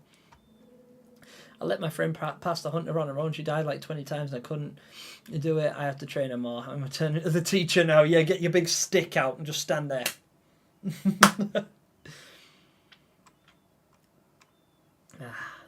6, are you good? 6 glitched. What's your opinion on Open World Little Nightmares 3? I was scared when they asked what we wanted. I would love an open world. I think it would be quite hard to do, but I think it would be really, really cool if they did. I imagine it in a similar way to Hogwarts Legacy. If you've ever played Hogwarts Legacy, the Harry Potter game, well, Harry Potter's not in it, but you know what I mean. It's open world and you can explore everywhere. You have your own character with their own name and their own powers. Very individual, very relatable, very personal. And your what you do impacts everything that goes on around you as far as the eye can see, and you don't really have any limits. It's like, if there is a distant castle like 30 miles in the distance, you can go to that castle and influence the villages that surround it and stuff, and it's just very, very well done. If they were to do Little Nightmares in an open world style, I would really like it if they made the Nowhere a vast expanse, like a vast multiplayer expanse where you could influence everything around you, and the decisions you made actively influenced other players, and like you could log in and out, so you could fall asleep and then wake up, and you always wake up in the Nowhere. I think it's cool. The concept is really good, but the execution would have to be absolute peak. I don't think it suits the Little Nightmares aesthetic, so I doubt that they would ever actually go down the open world route, but it would be a lot of fun if they did. Sharing L's, apparently. Yeah, fair enough.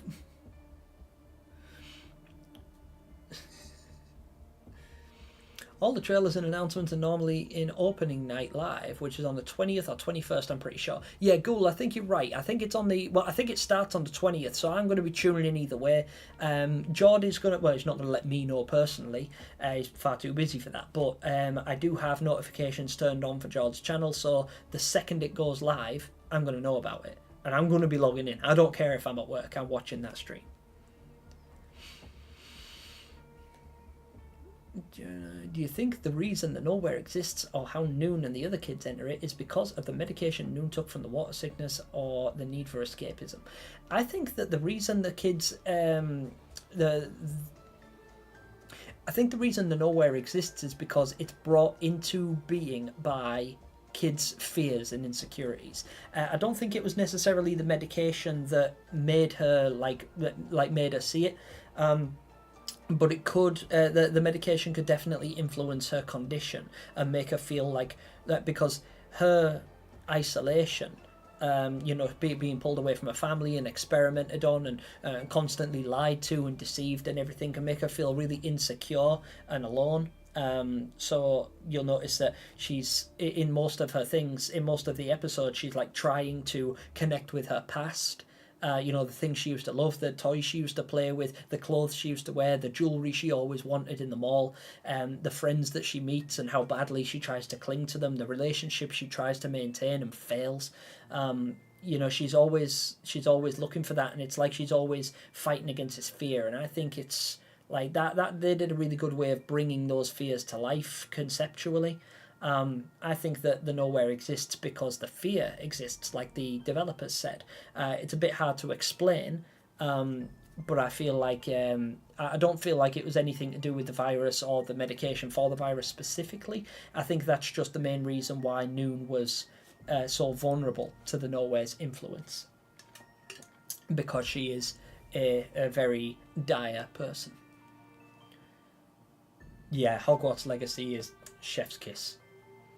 Gemini, did you ever play the demo of Broken Veil? It's a Russian game. Yes, I did. I played the Russian game, Broken Veil, and very Little Nightmares. Yeah, they captured the aesthetic really well. The monsters in that are very creepy. I love the creature designs.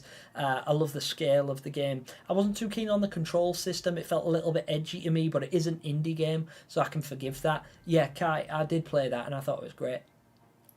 See you later, 6. Have a good night. 5 nights at Gemini's. Is this where you want to be? I just don't get it. Why do you want to stay? Yeah, but that's the thing. Like, nobody will want to stay here with me. It's I say that all the time. Like, people wouldn't want to break into my house because it'd be a terrible place to die. Rain 2013 had a section just like the RE3 remake, and probably the original, where you come from the sewers and see a clock tower across the bridge. I wonder if that's a throwback. I wonder if maybe that's an Easter egg. The way you've been able to associate that so perfectly makes me think that was intentional. See you later, 6.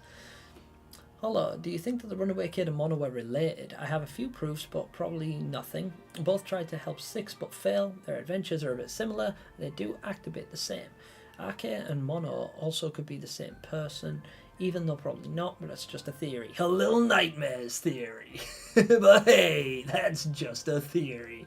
Although, yeah, you make some valid points, and while I don't think that they are the same person, and I don't think they're necessarily related, I can see some of the concepts, but I think it's because the early designs for Mono represented the runaway kid. I think that they maybe even considered making the runaway kid mono. I think that originally they were going to be the same character.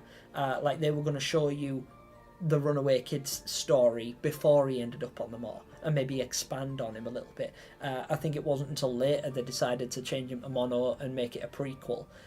Really hard to say, but you do make some valid points. And like all theories have merit. Until proven otherwise, I can't say you're definitely wrong, because I don't know if you are. I don't know if you're right either, but that's why we theorise, because it's fun. Guys, do you think Mono 16 missed the gunshot on the hunter and the reason he didn't kick down the doors because 10-year-old Gemini... Why is 10-year-old Gemini such a savage beast?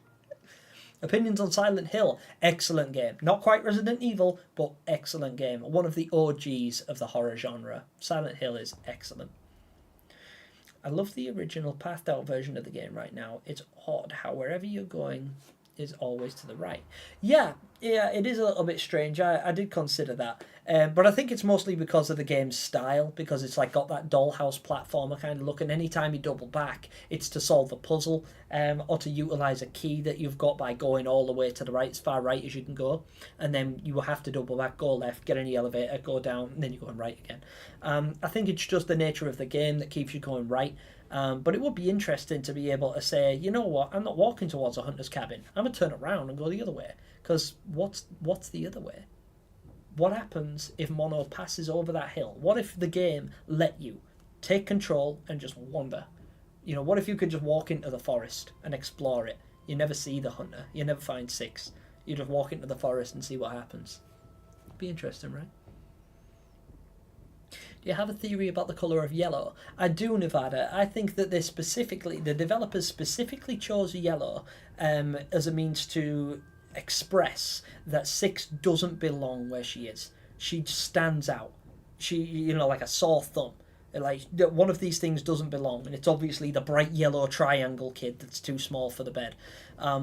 I think that was an artistic choice to make an iconic character that is easily recognisable, that people would come to associate with the brand, but also to really show how much she doesn't belong where she is. She's not supposed to be there, and it couldn't be more obvious just by looking at her. Opinion on the movie 8 Mile. Excellent. Absolutely excellent. I really liked it. The raps in that are some of my favourites of all time. Watching like B-Rabbit grow and develop as a musician, as an artist, as a rapper. Very, very good. Can't remember it a lot now. Watched it a long time ago, but I thought it was good. At one point, Noon says the ferryman stands on some kind of broken door, similar to the end of the Wilderness chapter. Oh, interesting. And oh no, never mind. I was about to say he knocks down the door in the comics, but he doesn't. He doesn't break down the door. He just pushes it open with force. Also, Spirited Away is a movie masterpiece that also inspired Little Nightmares. Yes, absolutely. I, in fact, discussed that at length in my latest theory video, The Film Theory, which was intentional and not a cheapo cash grab. But yes, Spirited Away, excellent. Hey Gemini, if Little Nightmares was an SCP, how would the SCP Foundation contain it? I don't think they would, because Little Nightmares would exist as a temporal anomaly. And it would exist outside of the realm of coherent coercion, so it would be impossible, technically impossible, to contain. It would be like a pocket dimension, I suppose, much like the old man's pocket dimension or the infinite IKEA that exists outside of our own universe. So I don't think they would contain it, but I think it would be available to study. Yo mama, how much of the Sounds of Nightmares do you think will be in Little Nightmares 3? I think the only bit that we can we can be confident that we're going to see is the circus chapter with the Purple Man, because not only do we already have some evidence that we are going to be visiting a carnival or circus type area, but also that was the episode that Supermassive wrote themselves. They wrote that episode, and it just makes sense that they would include their own monster designs and their own areas. What's the word I'm looking at? Environments. So they obviously made up the carnival. They included it in the Sounds of Nightmares. They created a monster design for the Sounds of Nightmares in the carnival section, and they've included the carnival section in the game, as is evident by the trailers and the box art. So I think that's the only bit that we can confidently see.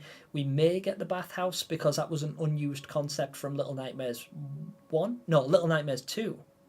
So that's a possibility that we might get the bathhouse. We may even get the sewer. I hope we get the mall. Like, one of the screenshots looks like it could be a mall, but it's really hard to say. I think the only one I can say with any amount of remote confidence is we will see the carnival section for sure. Marchand says, Gemini, do you think that we will come back to the mall in Little Nightmares 3? I think it'd be really creepy to see the mall abandoned, because I agree, and I would love that. I do think that we might revisit the mall, but if we do, it will be like an abandoned vessel, like a beached wreck that we'll have to explore, but it'll be like empty, and maybe it'll be on its side, so you have to navigate things a little bit differently. Like, you know, so the ladders that you would normally have to climb as 6, you would instead have to, like, monkey bar across, because the moor's tilted on its side where it's crashed. That could be cool. Also, am I the only one that thinks Mono and the Knight from Hollow Knight are too similar? No, you're not. I actually thought a similar thing. Both are small, physically look alike a bit, live in a big world, both have powers. I make too much mono theories. No, absolutely not. You can never make too many mono theories. I'm glad you do. Most people theorize about 6. 10-year-old Gemini, I'll be friends because I want to fight him. Like, 10-year-old Gemini couldn't fight. Edit was of Bella Dimitrescu, if you're wondering. Yeah, no, I didn't forget. I did not forget. That was interesting. I wondered if it would be Lady Dimitrescu or one of her daughters, but I knew it had to be one of them.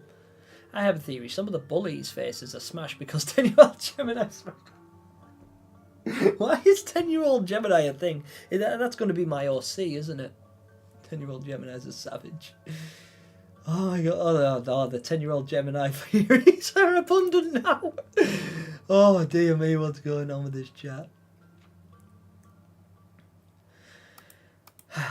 Well, guys, I've been going for the better part of 3 hours now, and I tend to like to wrap these up around 3 hours deep. It's nearly 10 o'clock at night here, and I'm really hungry, so I'm going to go make some food, but this has been an absolute pleasure.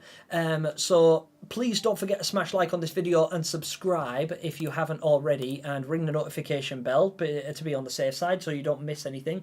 As far as this goes, people don't think we're going to get adverts about the novels or Season 2.